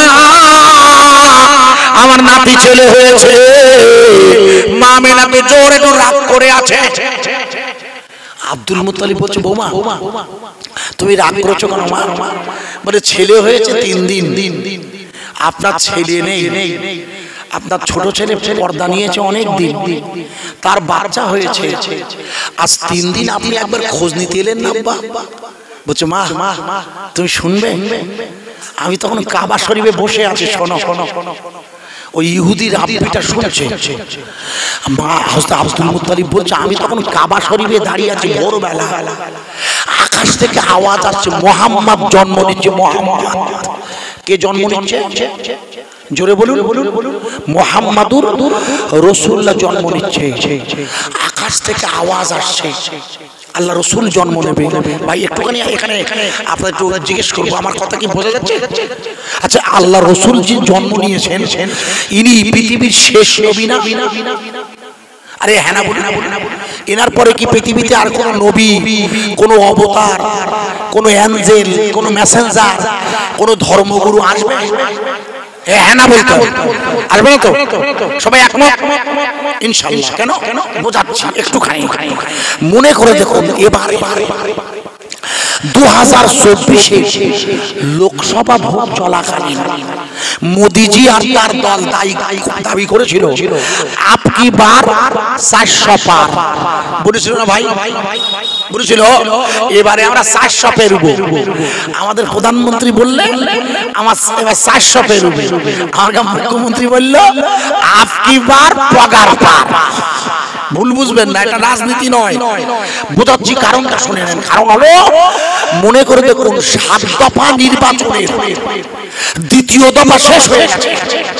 3য় দফার সময় হঠাৎ সাংবাদিক সম্মেলন করে প্রধানমন্ত্রী দাবি করেছিলেন আমি হলাম ঈশ্বরের দূত, আমি নন বায়োলজিক্যাল, আমার জন্ম হয়েছে ঈশ্বর কর্তৃক, মা বাবা কর্তৃক নয়। ওই জন্য উনি নিজেকে ঈশ্বরের দূত বলে দাবি করেছিল।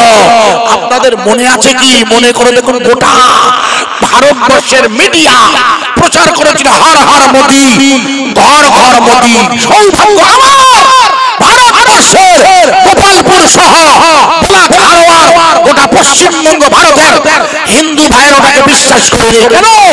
যেহেতু ভাগবত গীতায় লেখা আছে, ভাগবত গীতা আপনারা বললে বুঝতে পারবেন বলে আমি কেটে দিয়ে যাচ্ছি। ভাগবত গীতায় লেখা আছে শেষ জমানার কলি আবির্ভূত হবেন। লিখুন শেষ জমানার কলি এত স্মিন্নন্তরে মেলেস আজকাল সমান নিতন মোহাম্মদ ইবি খ্যাতন শিষ্য শাখা সমান নিতন নিরিপশ্চৈব মহাদেব মরুস্থল নিবাসিনম। মরুভূমি মক্কা শহরে জন্ম নেওয়া ছেলেটি নবী হিসাবে আবির্ভূত হবে।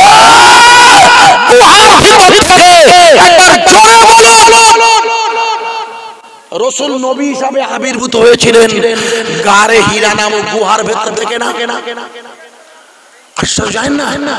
রসুল নবী হয়েছিল কোথায়? 40 বছর 6 মাস 12 দিন হুজুরের বয়স।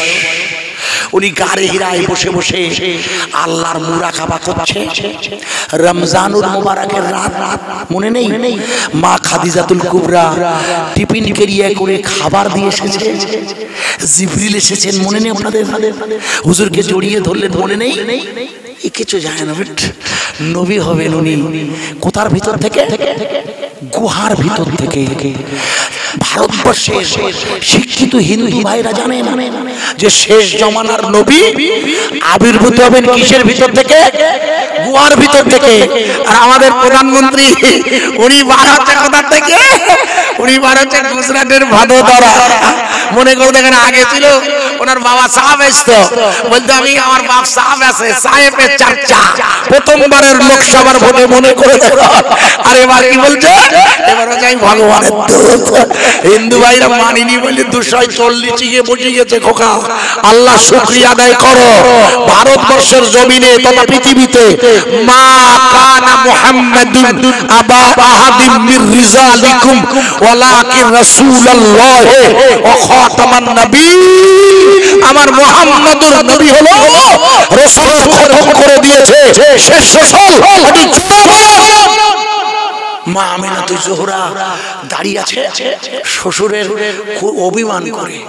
আব্বা, আমাদের দেশে একটা মশলা আছে, সবাই জানেন শরিয়াতে, ওই ছেলে যদি আগে মারা যায় আর বাপ যদি বেঁচে থাকে, সেই সম্পত্তিতে নাতিরা ভাগ পায় না, জানেন তো? যদি এটা শরিয়াতের হুকুম আছে ভাইয়া, এটা আমার হুকুম নয়, শরিয়াতের মশলা। তা আব্দুল মুত্তালিবের ছেলে মারা গেছে আগে। ছেলের নাম কি? আব্দুল্লাহ। আগে মারা গেছে। তাই বাপের সম্পত্তিটা বাপ যদি নাতিরে না দেয়, তাই মা আমিনা বলছে, আব্বা আপনি আজ 3 দিন হয়ে গেছে এলেন না। হযরত আব্দুল মুত্তালিব বলছে, বৌমা তুমি আমায় লজ্জা দিও না মা, আসল ব্যাপারটা তুমি জানো না মা। আমি যখন ওই ভোরের বেলা আকাশ থেকে শুনলাম মুহাম্মাদুর রাসূলুল্লাহ জন্ম নিয়েছে, আমি দৌড়াতে দৌড়াতে তোমার হাতুর ঘরের দিকে আসছিলাম মা। আমি তোমার হাতুর ঘরের কাছে যখন পৌঁছে গেছি, কে বা কারা আমাকে ধাক্কা মেরে ফেলে দিলে, আমি অজ্ঞান হয়ে গেছিলাম মা। যেই আমার জ্ঞান ফিরেছে, অমনি আমি তোমার কাছে হাজির হয়েছি। জোরে বলা যাবে না সুবহানাল্লাহ। রাসূলের মিলাদাতে বেলাদাতে পড়ে দেখুন, হুজুরের দাদুজিকে ফেরেশতারা ধাক্কা মেরে ফেলে দিয়েছিল। হুজুরের দাদুজিকে ফেরেশতারা কি করেছিল? কেন কেন কেন ফেলেছিল? যদি ফেরেশতারা আগে রাসূলকে বুকে করে নিয়ে আল্লাহর নির্দেশে পৃথিবী ঘোরাবে, এই জন্য ফেরেশতারা আগে দেখবে। আগে দেখবে কারা? ফেরেশতারা আগে দেখবে কারা? আরে না, শুধু ফেরেশতা, জান্নাতের মেয়েরা।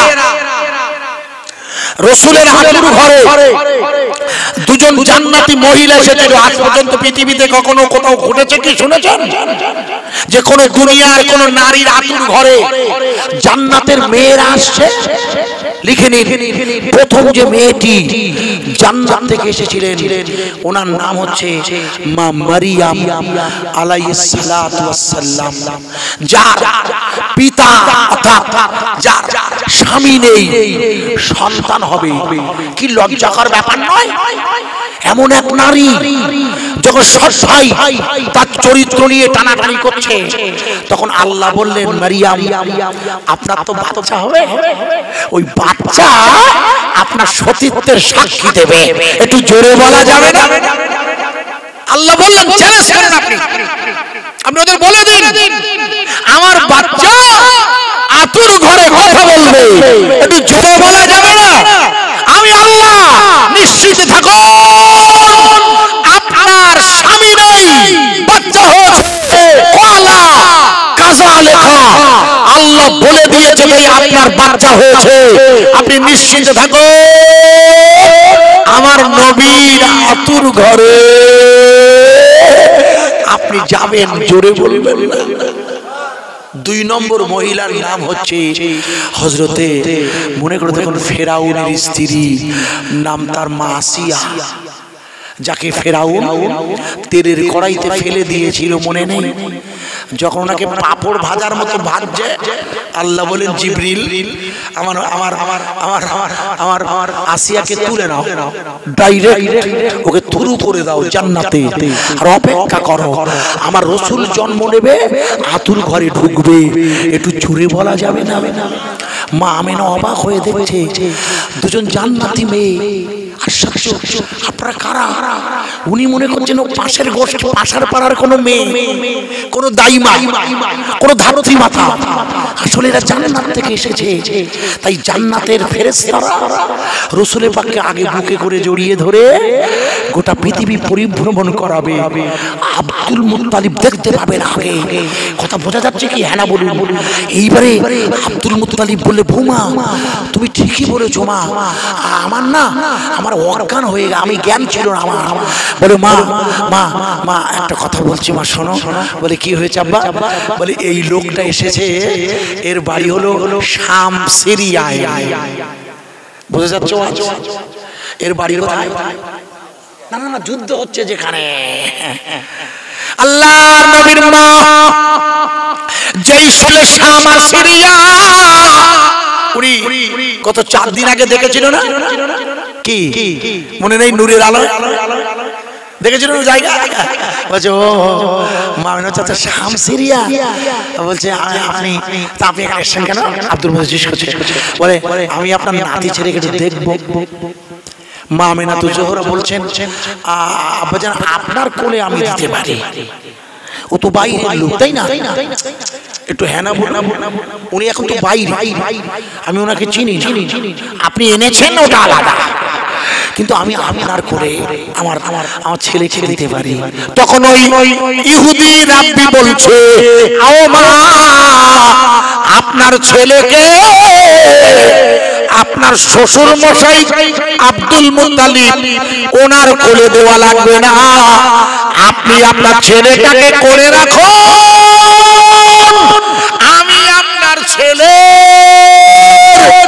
পিছন দিকটা দেখব,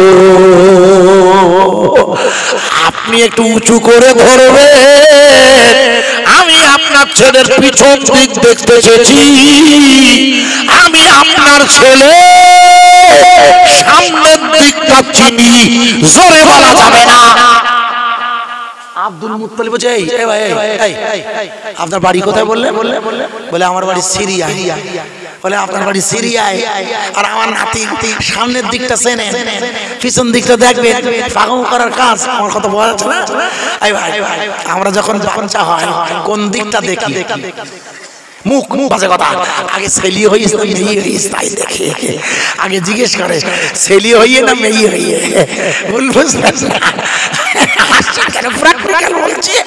নার্সিং হোমে নিয়ে গেছে, একটা বাচ্চা হবে তো আর তো নেবে না, শুধু চাল্লা ছেলি হয়। এই করে পাগল হয়ে গেছে, হাসপাতালে শুনেছে মেয়ে হইয়ে ব্রেন আউটসা। সেটি হওয়ার আগে তো জামা কাপড় কিনে নিয়েছে ওই কলকাতা বাজার থেকে, সে হয়নি। যা ভুল বুঝবেন যেটা বলছিলাম, মা আমেনা তো জোহরার সামনে আব্দুল মুত্তালিব বলছে, ভাই তোমার বাড়ি হলো সিরিয়ায়, পাদ্রী তুমি, ইহুদিদের রাব্বি, আর তুমি আমার নাতির সামনের দিকটা দেখবে না? মানে বলে আমি আপনার নাতির সামনের দিকটা চিনি, দেখবো কি? তুমি চেনো মানে? বলে আমি বলছি তো চিনি। আপনার বৌমাকে জিজ্ঞেস করো। কি জিজ্ঞেস করবো? বলে আপনার বৌমাকে জিজ্ঞেস করে দেখো, আপনি ভালো করে জিজ্ঞেস করে দেখুন, আপনার নাতি ছেলে ভুরু মুবারকটা জোড়া। একবার জোরে বলা যাবে না সুবহানাল্লাহ? কি জোড়া? গুরুটা জোড়া।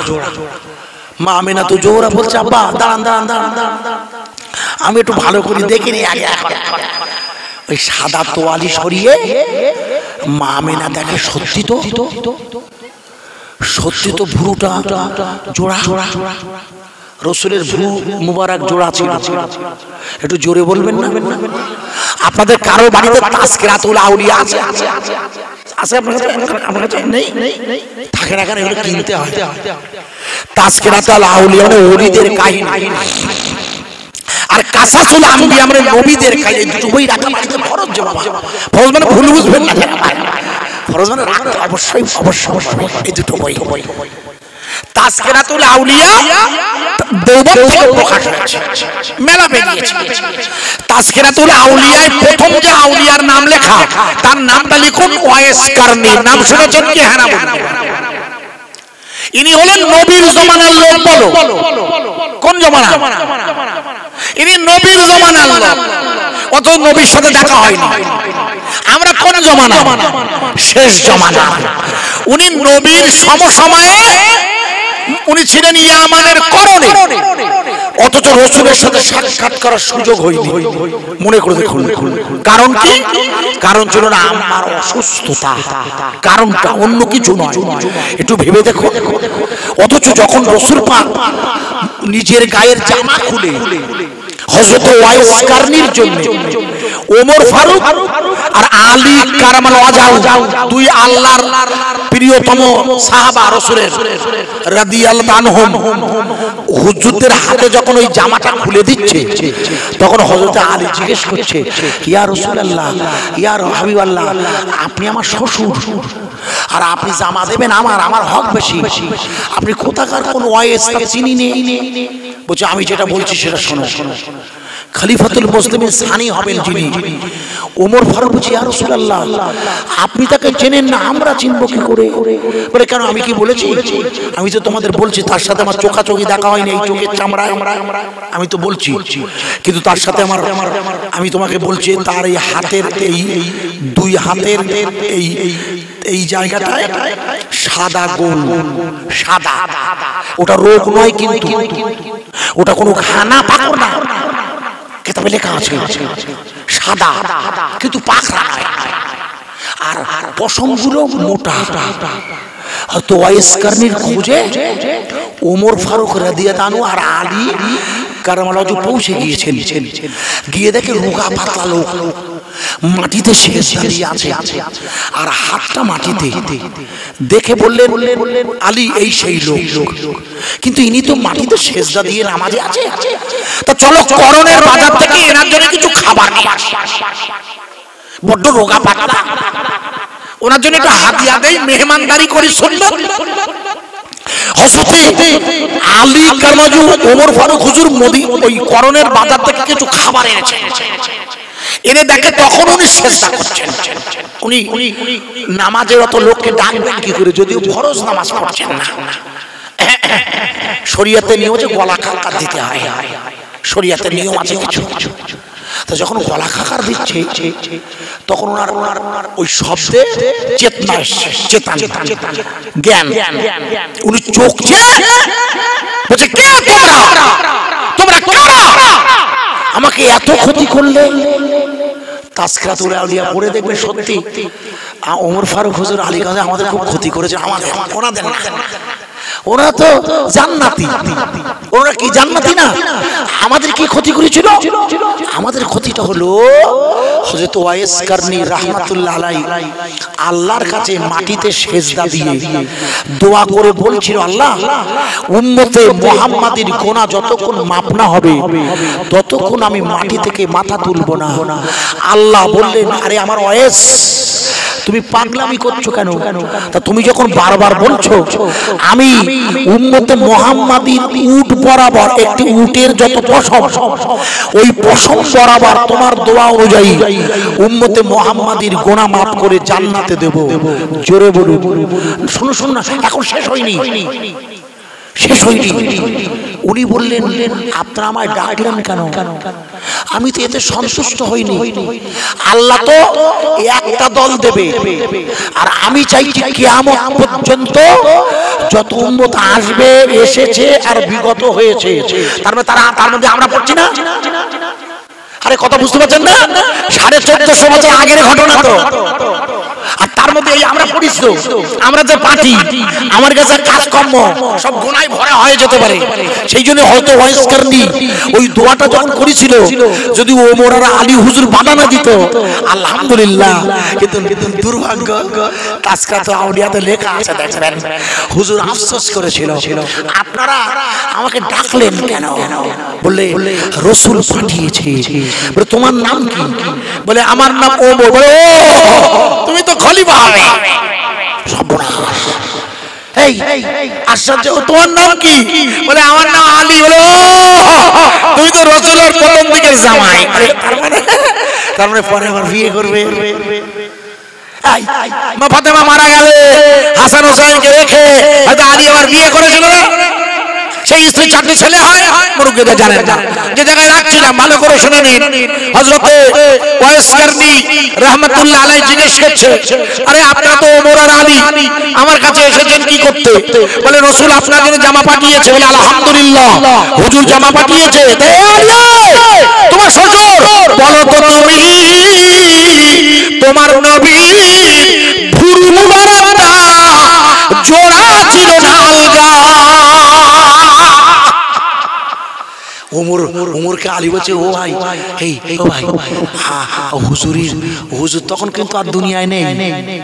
বলছে হুজুরের এখানে এসে গেছেন না ফুরফুরা শরীফ থেকে? ফুরফুরা এসেছেন আপনারা কি ফুরফুরা নাকি? না কিছু মনে করবেন না, সব বোঝা যায় না তো, সব আলেম ওলামা, মানে এদিকে তো বসার কথা না। শ্রোতা হরি এদিকে। আরে হ্যাঁ না বলেন, শ্রোতা হরি কোনে বলে? আমি কি ভুল বলেছি? তাই আমি খোঁজ করতেছি, কারণ শ্রোতা হলি সামনে বসবে। ওই জন্যই বললাম মানে হুজুর বোধহয় ভিতরে ঢুকতে ভালো হয়েছে, আমারও ভালো হয়েছে যেটা বলছি না। শুনেন, হয়তো ওয়াইস কারণী জিজ্ঞেস করছে, মানে আপনারা তো রাসূলের সঙ্গে ছিলেন, হ্যাঁ আপনি রাসূলের জামাই, তা কই আপনি বলুন তো হুজুরের ভুরু জোড়া না আলগা? আলী কারণ বলছে, এই ওমর, এই সর্বনাশ, আমরা তো আমার কথা বুঝতে পারছি না, এত কাছাকাছি আছে। ইহুদিটা বলছে আমেনা মামেনা আপনার বেটা ভুরু মুবারকটা জোড়া। বলে আমি ঠিক বলেছেন। আব্দুল মুত্তালিব অবাক হয়ে জিজ্ঞেস করছে, ইহুদিদের ধর্মগুরু এরা আপনি একবার বলুন না, আপনি কি করে জানেন? বলে দাঁড়ান না, কত অধৈর্য হচ্ছেন কেন আপনি? আপনাদের বলছি না, আব্দুল মুত্তালিবকে বলছে আপনি এত অধৈর্য হচ্ছেন কেন? একটু ধৈর্য ধরুন। আচ্ছা আচ্ছা, রাগ হচ্ছে তো নাতিকা, রাগ হয় না যে আমার নাতি তোমার এত ঈদেন বিদেন করতেছ কেন? অনেকে এসে বলে না কিরাম কালো না বেরিয়ে ছোট মতন হয়েছে নাতি, 1.5 কিলো ওজন, লোকে সব নানান বলেনি কি রে, কত রকম বলে বলে টেরা মতন দেখি এলাম, এই নৌকো হাসবেন না, বুঝতে হয়।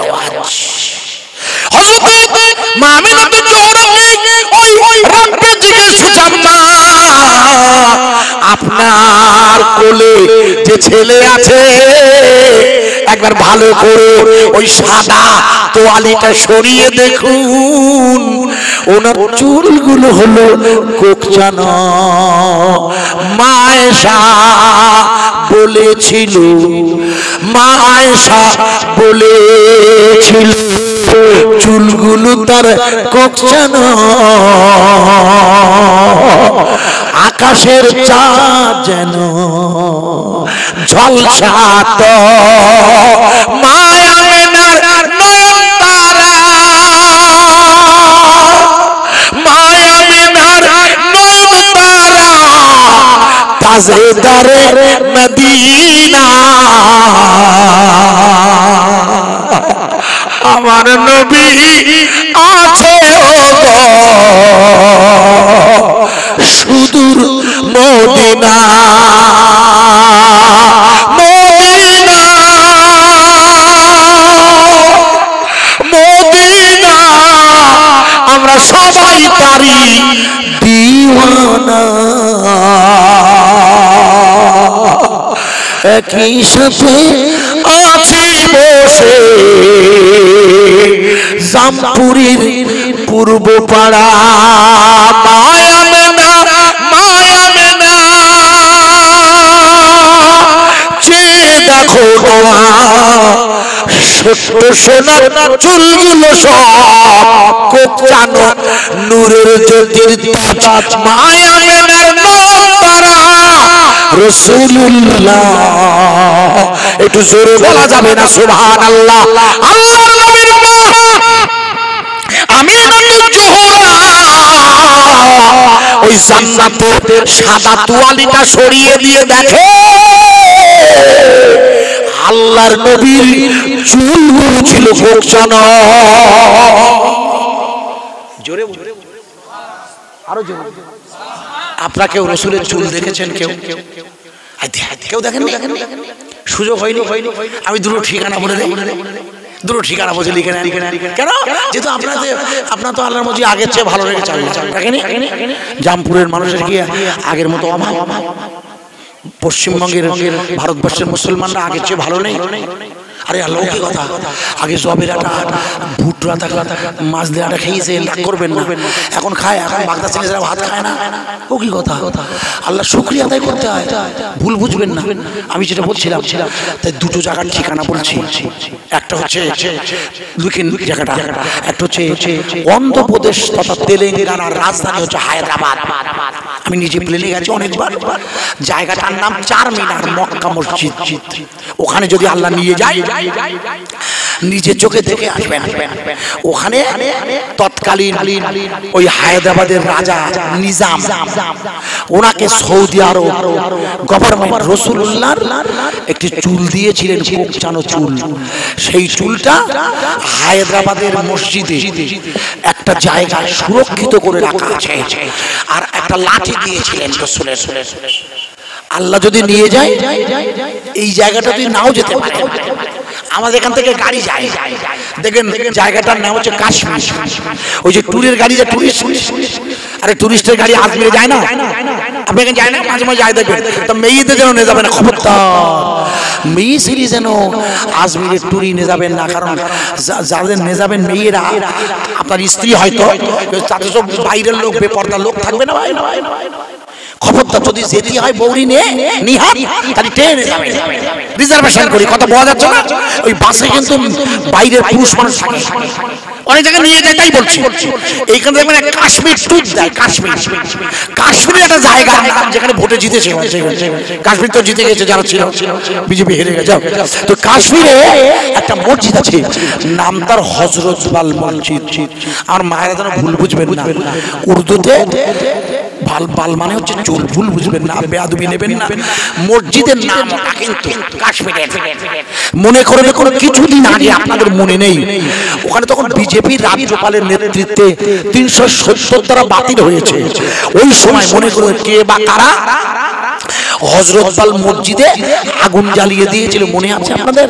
ওই আগুন দিয়েছে যারা, কে বা কারা আল্লাহ জানে, কিন্তু আগুন দিয়েছে কোন ঘরটায়? যে ঘরটায় রাসূলের চুল মুবারক আছে সেই ঘরে আগুন দিয়েছে। কিন্তু কি আশ্চর্য, দমকলের লোকজন পানি দিয়ে, দমকল বাহিনী, বুঝেন তো, ফায়ার বাহিনী আগুন নিভে, আগুন সরিয়ে আশ্চর্য ভিতরে ঢুকে ওই মসজিদের ইমাম মুয়াজ্জিন লক্ষ্য করে দেখে কাচের পাত্রে রাসূলের চুল মুবারক অরক্ষিত নয়, সুরক্ষিত। একবার জোরে বলবেন না? মা আমিনাতুল জোহরা বলছেন, আপনি বলছেন আমার ছেলের চুল কোঁকছানো।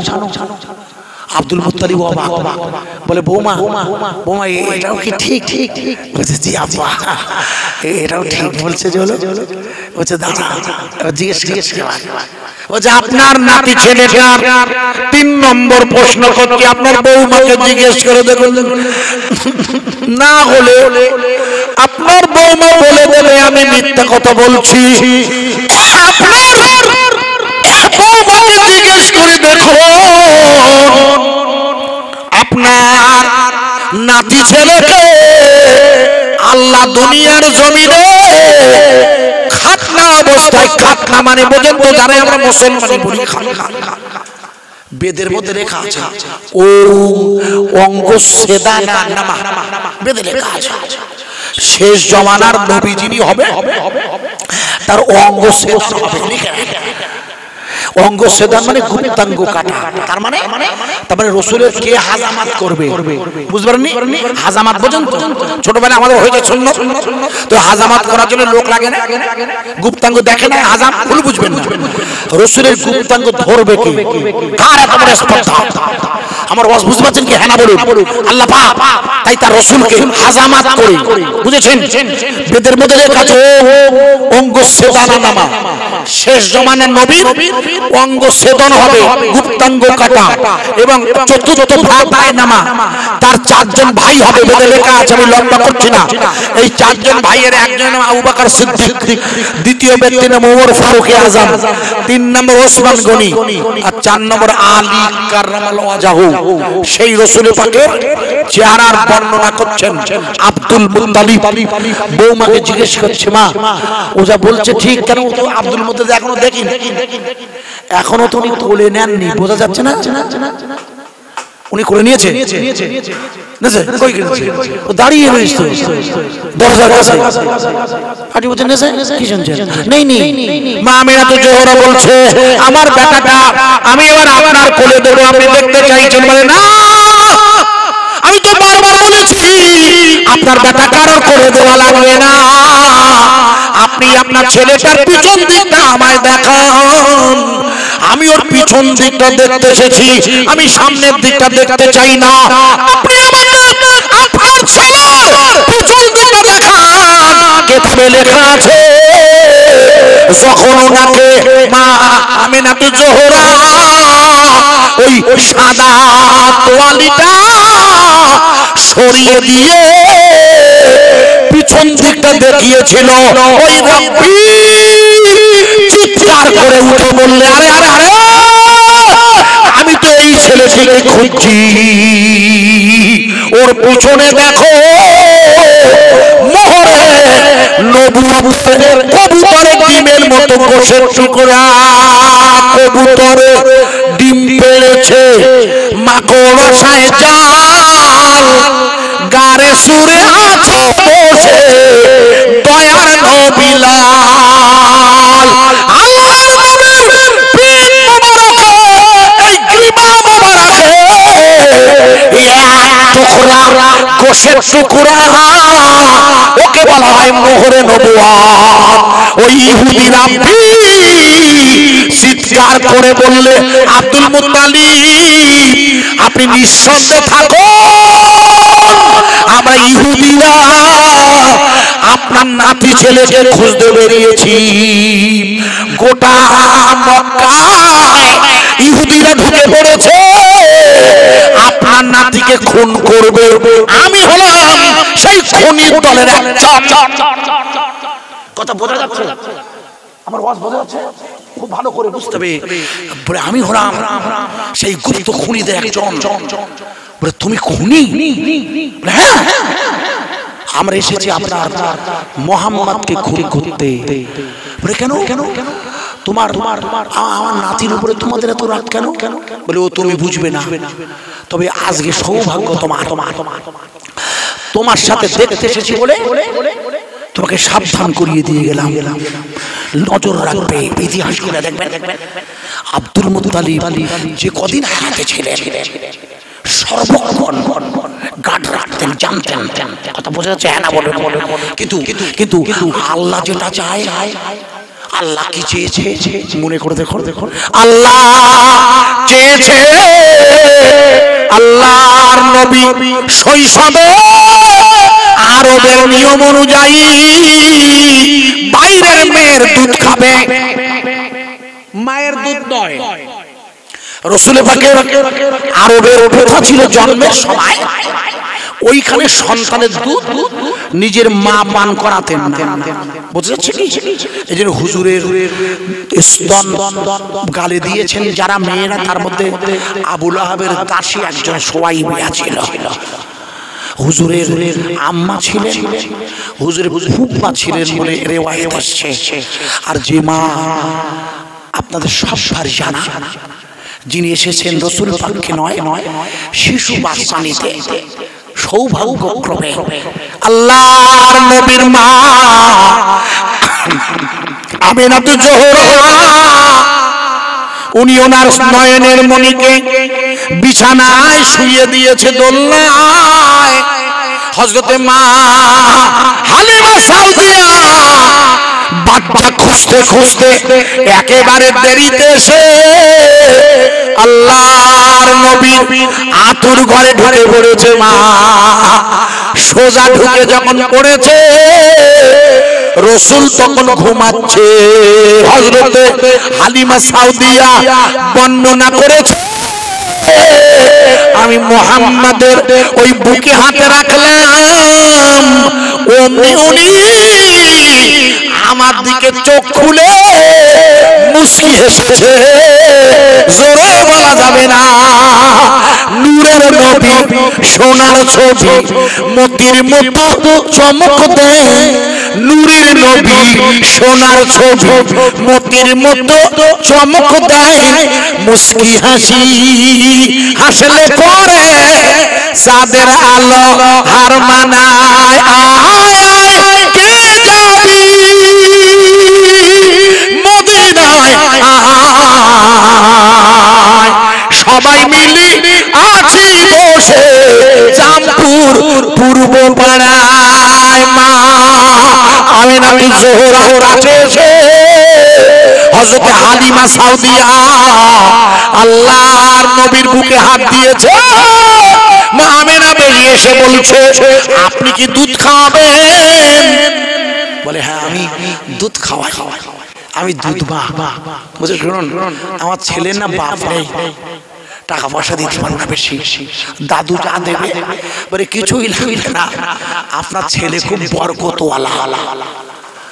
বলে আমার ছেলে বরকতওয়ালা তুমি কি করে বুঝলে গো?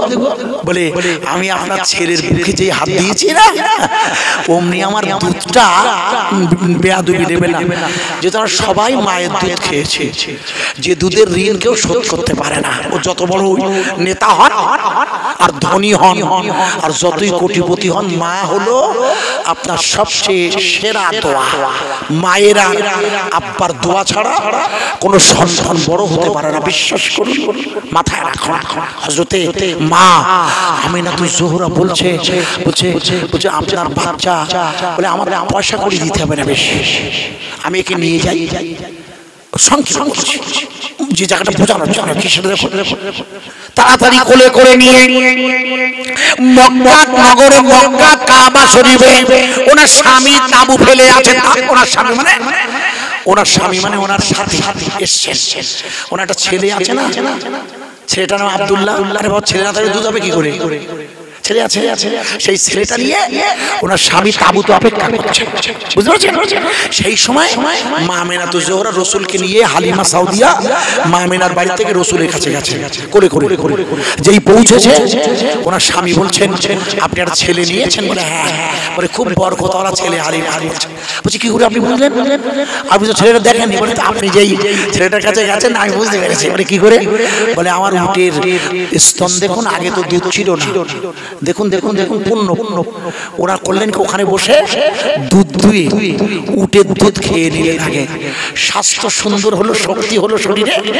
রাতের বেলা তাবুতে শুয়ে আছে, গভীর রাত, হঠাৎ হযরতে আব্দুল মুত্তালিবের বেটা আব্দুল্লাহর ছেলে রাসূলের পাকের মাথার কাছে সবুজ বর্ণের চেহারা, সবুজ পোশাক পরা একটা লোক দাঁড়িয়ে আছে লম্বা। মা হালিমা সাউদিয়ার ঘুম ভেঙে গেছে। যেই ঘুম ভেঙেছে স্বামীকে ডাকছে, স্বামীকে ডাকছে। কি বলছে স্বামীকে? বলছে এই দেখো, এই দেখো, হ্যাঁ আমি ওটা বলছে হুজুর এসছে, ভালো খবর, হুজুর এসছে, একটু নারা দেন, নারাই তাকবীর। আমার মাওলানা কাশেম ভাইয়ের নেতৃত্বে না হলে হুজুরদের দাওয়াত করতে গেলে তো ঝামেলা। সব দাওয়াত সব জায়গায় যায় না, আবার সময় মতো নাও আসে, সময় মতো না এলে আর ধরবে কার। ভুবনপুর বাড়ি না আমার ভাই, বলে ভুবনপুরের কাশেম ভাইয়ের ধরো আগে, কি জ্বালা বলুন দিল লোকে। হ্যাঁ আপনারা যারা দাওয়াত করেছেন কমিটি তো করেন, আমাদের কমিটি করেন দাওয়াত, কমিটি দায়িত্ব দিয়েছে, আর আমি এলাম না, কি হবে যত ঝাড় ওর পড়বে।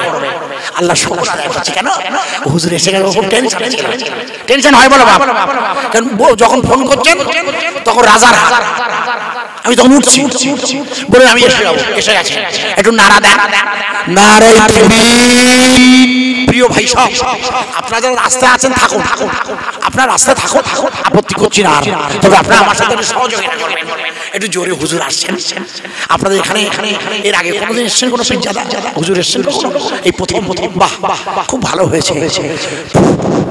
এখানে ছিলেন উনিও পীরজাদা, এখানে উনি হলেন আপনার, ওনার আব্বা হলেন আল্লাহর ওলি ছিলেন বড়, ওনার বাড়ি হচ্ছে আসল বাড়ি, যেখানে ওনার বাড়ি ওটা হচ্ছে মেদিনীপুরের পিয়ারডাঙ্গা শহরে, আর থাকেন উনি হাওড়া জেলায় উনসানির কাছে, ওটা হচ্ছে উনসানি থেকে একটু এই দিকে আসতে হয়, আমি গেছি ওনার বাড়ি। যাই হোক, তো ভালো হয়েছে হুজুর আসছে, একটু জোরে একবার নারা দেন, নারায়ে তাকবীর, আরো জোরে বলবেন নারায়ে তাকবীর, নারায়ে তাকবীর।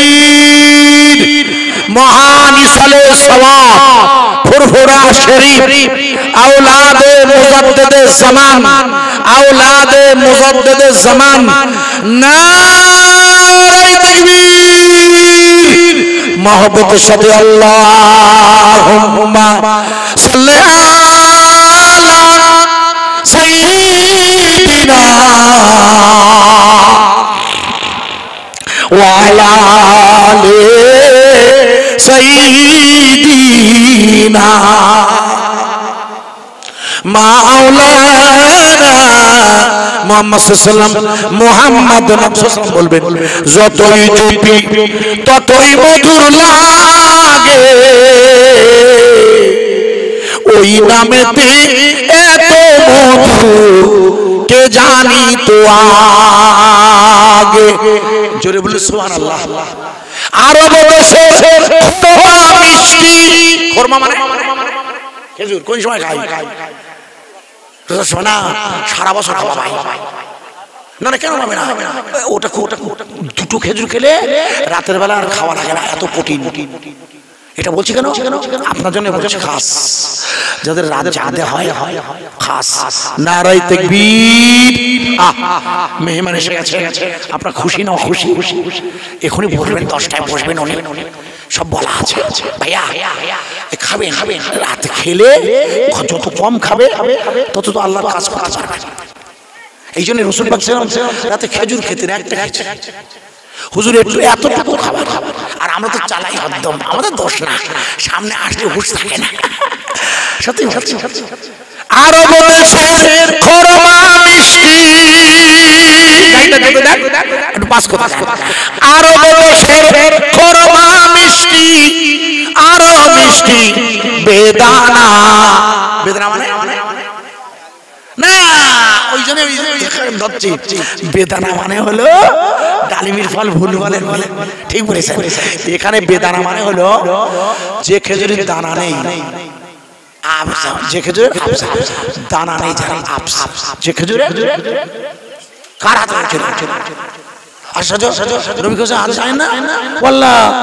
খেজুর হয়েছে তাতে বেশি নেই, রাসূলুল্লাহর একটা মারাত্মক মুজিজা।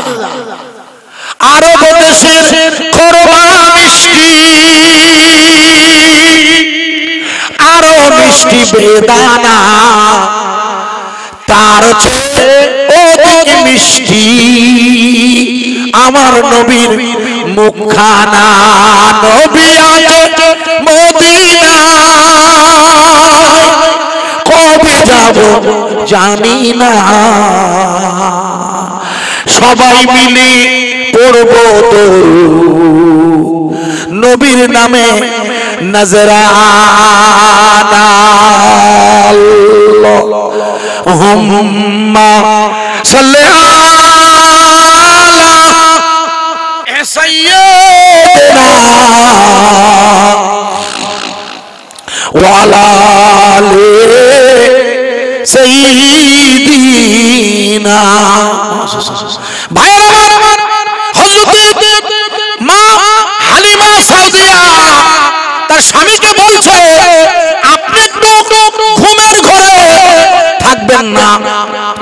ঘুরে দেখুন আমার দুধ ছেলেকে নিয়ে যাবে বলে কে বা কারা মাথার কাছে দাঁড়িয়ে।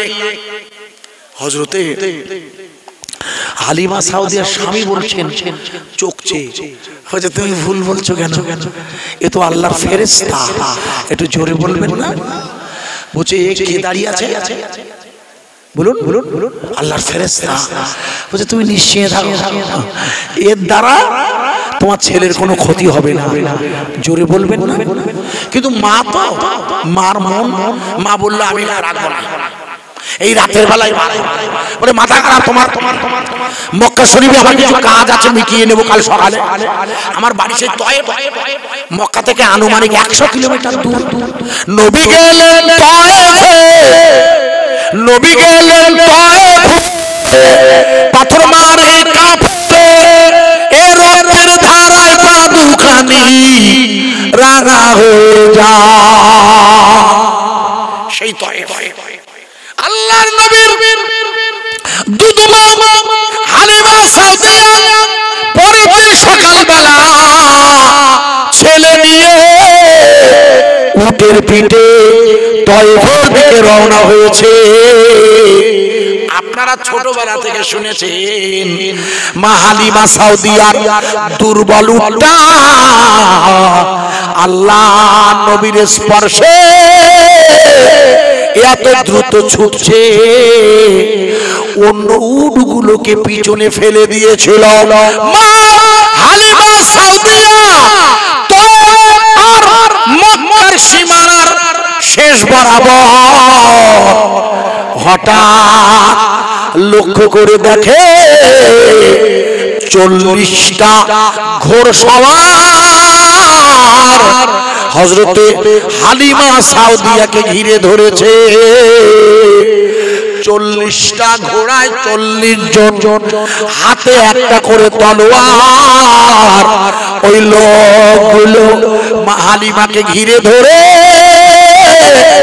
চিৎকার করে বলছে হালিমা তোমার কোলে যে বাচ্চাটা আছে ও হলো শেষ জামানার নবী, তুমি জানো না সহজে না দিলে এই তলোয়ার দিয়ে দুটুকরো করে দেবে। ইতিহাস খুলে দেখবে হযরত মা হালিমা সাউদিয়া ওনার স্বামী একটু এগিয়ে গিয়েছে, মা হালিমা আল্লাহর নবী শিশু বুকে জড়িয়ে ধরে ওই 40 জন ওই দুষ্কৃতী, এরা হলো শামার সিরিয়ার ইহুদি রাব্বির লোকেরা, এরা আল্লাহ নবীকে চারিদিক দিয়ে ঘিরে ধরে হত্যা করে দেবে, ইমানের কলেমার দাওয়াত বন্ধ করে দেবে।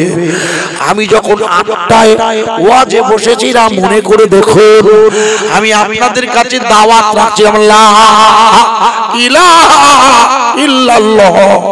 পৃথিবীর কোন শক্তি এই ইমানের কালেমার দাওয়াত বন্ধ করতে পারে না।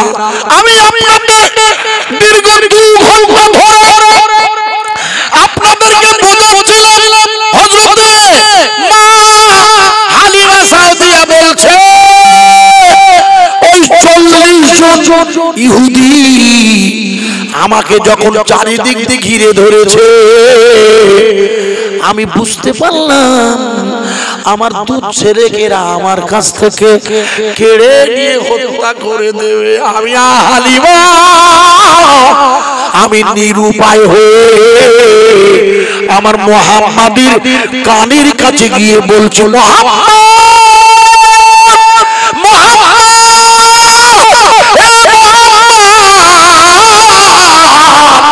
ওরা তোমাকে চারিদিক দিয়ে ঘিরে ধরেছে।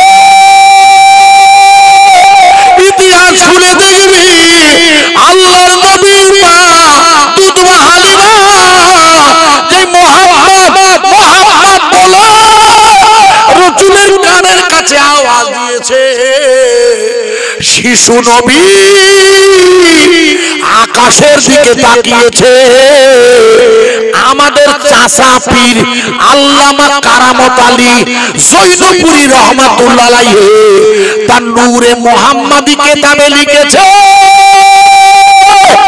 আল্লাহর নবীর দুধমা হালিমা যে মুহাম্মদ বলে আল্লাহর নবীর কাছে সাহায্য চাইছে ওই শিশু নবী আকাশের দিকে তাকিয়েছে যে অমনি আকাশ থেকে আগুন এসে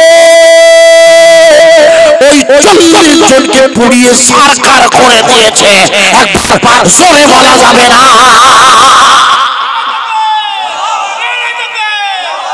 একটু আমার কষ্ট হয় না সব ভিজে গেছে দেখে খুব জোরে বলি তো আমার অভ্যাস 62 বছরের বেশি আমার বয়স হয়েছে 40 বছর এই লাইনে খুব জোরে আওয়াজ করি আল্লাহর কুদরতের জমিনে দুটো নসিহত করি আপনারা নারা দিয়েছে একটু জোরে একটুখানি আল্লাহর নাম ইনশাআল্লাহ আল্লাহ এই নাম চলবে না বন্ধ হবে একটু জোরে বলুন আচ্ছা আপনি একটু বলুন তো ভাইয়া ওরা বলছে আপকি বার 400 পার যুক্তির খাতিরে বলছি যদি 400 পেরিয়েও ভারতে মোদিজিরা থাকতো আর যদি ক্ষমতায় এসে বলতো যে গোপালপুরের মসজিদে আজান হবে না জোরে জোরে ক্ষমতা আছে বলতে পারে মসজিদে আজান হবে না আরে হ্যাঁ না বলুন আমি আপনাকে জিজ্ঞেস করি না বলতে পারে কিনা আমি বোঝানোর জন্য বলছি এখন মাইকে আজান দেব আমরা দেই ওরা বলে মাইকে হবে না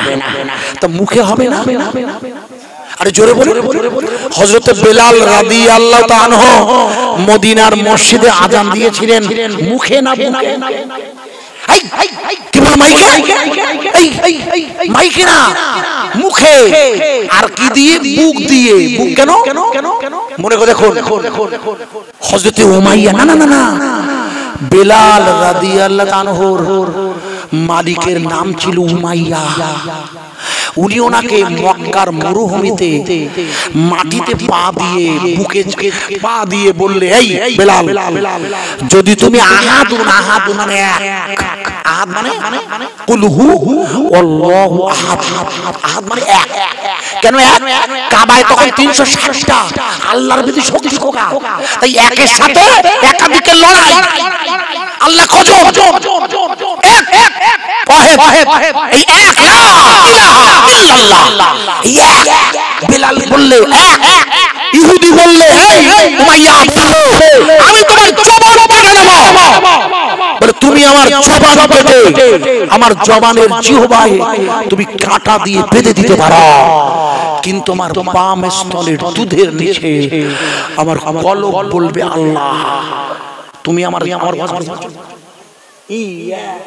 কানা আবুদু ইবাদত হবে কার আরে জোরে বলো জিকির হবে কার নামাজ তো জিকির রাখবো ইবাদত হবে আল্লাহর ইয়াকা নাবুদু সাহায্য চাইতে কার আল্লাহ ও হযরত বেলাল মদিনার মসজিদে আযান দিয়েছিল কলব দিয়ে খালি গলায় আল্লাহর আরশে মুআল্লা ভেদ করে আল্লাহর কাছে পৌঁছে যেত জোরে বলা যাবে না আপনি নারা দিয়েছেন বলে আমি দিয়ে দিয়েছি আপনি দিবেন তাই আমি দিতাম না বিদায় নেব আমি একবার আল্লাহু আকবার বলবো মাইকে আপনারা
নারায়ে তাকবীর,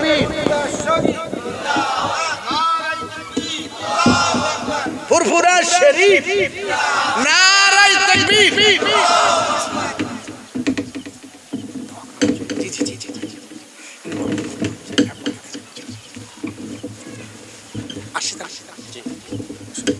মাইক কি হয়েছে?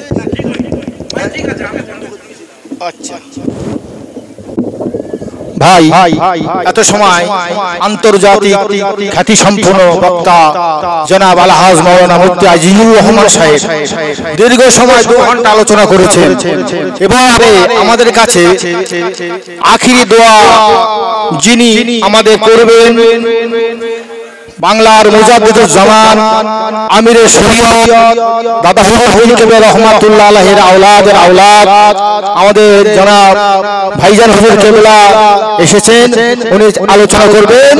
আপনারা যারা বাইরে আছেন এসে বসে পড়েন। দরুদ শরীফ আল্লাহুম্মা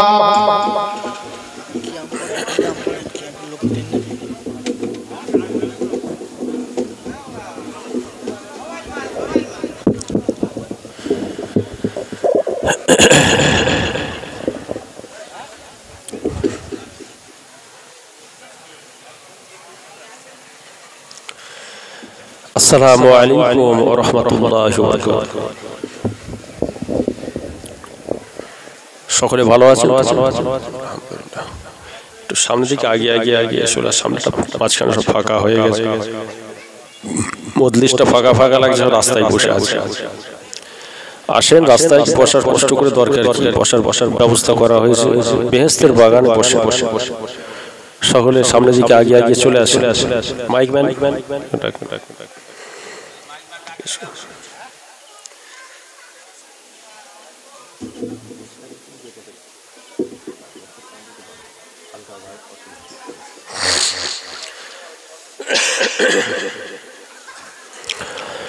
এতক্ষণ পর্যন্ত আপনাদের খেদমতে আলোচনা করলেন জনাব হযরত মাওলানা আজিজুর রহমান সাহেব। দীর্ঘ সময় আপনারা শ্রবণ করলেন। ফুরফুরা শরীফ থেকে গুনাহগারকে আল্লাহ পাক আনিয়েছেন। ফুরফুরা শরীফ প্রধান সেনাপতি হযরত শাহ গাজী রহমাতুল্লাহ আলাইহির নাম শুনেছেন যে সবচেয়ে লম্বা কবর ফুরফুরা শরীফ, আল্লাহর ওলির মাজার আছে সবচেয়ে লম্বা কবর 8 থেকে 8.5 ফুট।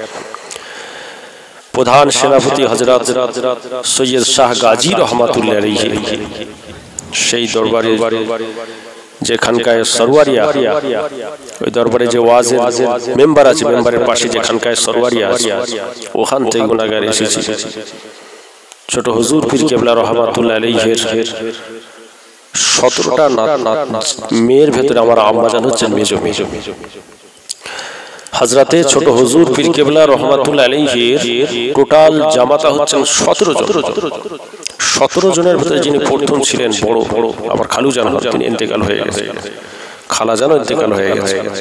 আমার আম্মাজান হচ্ছেন মেজো।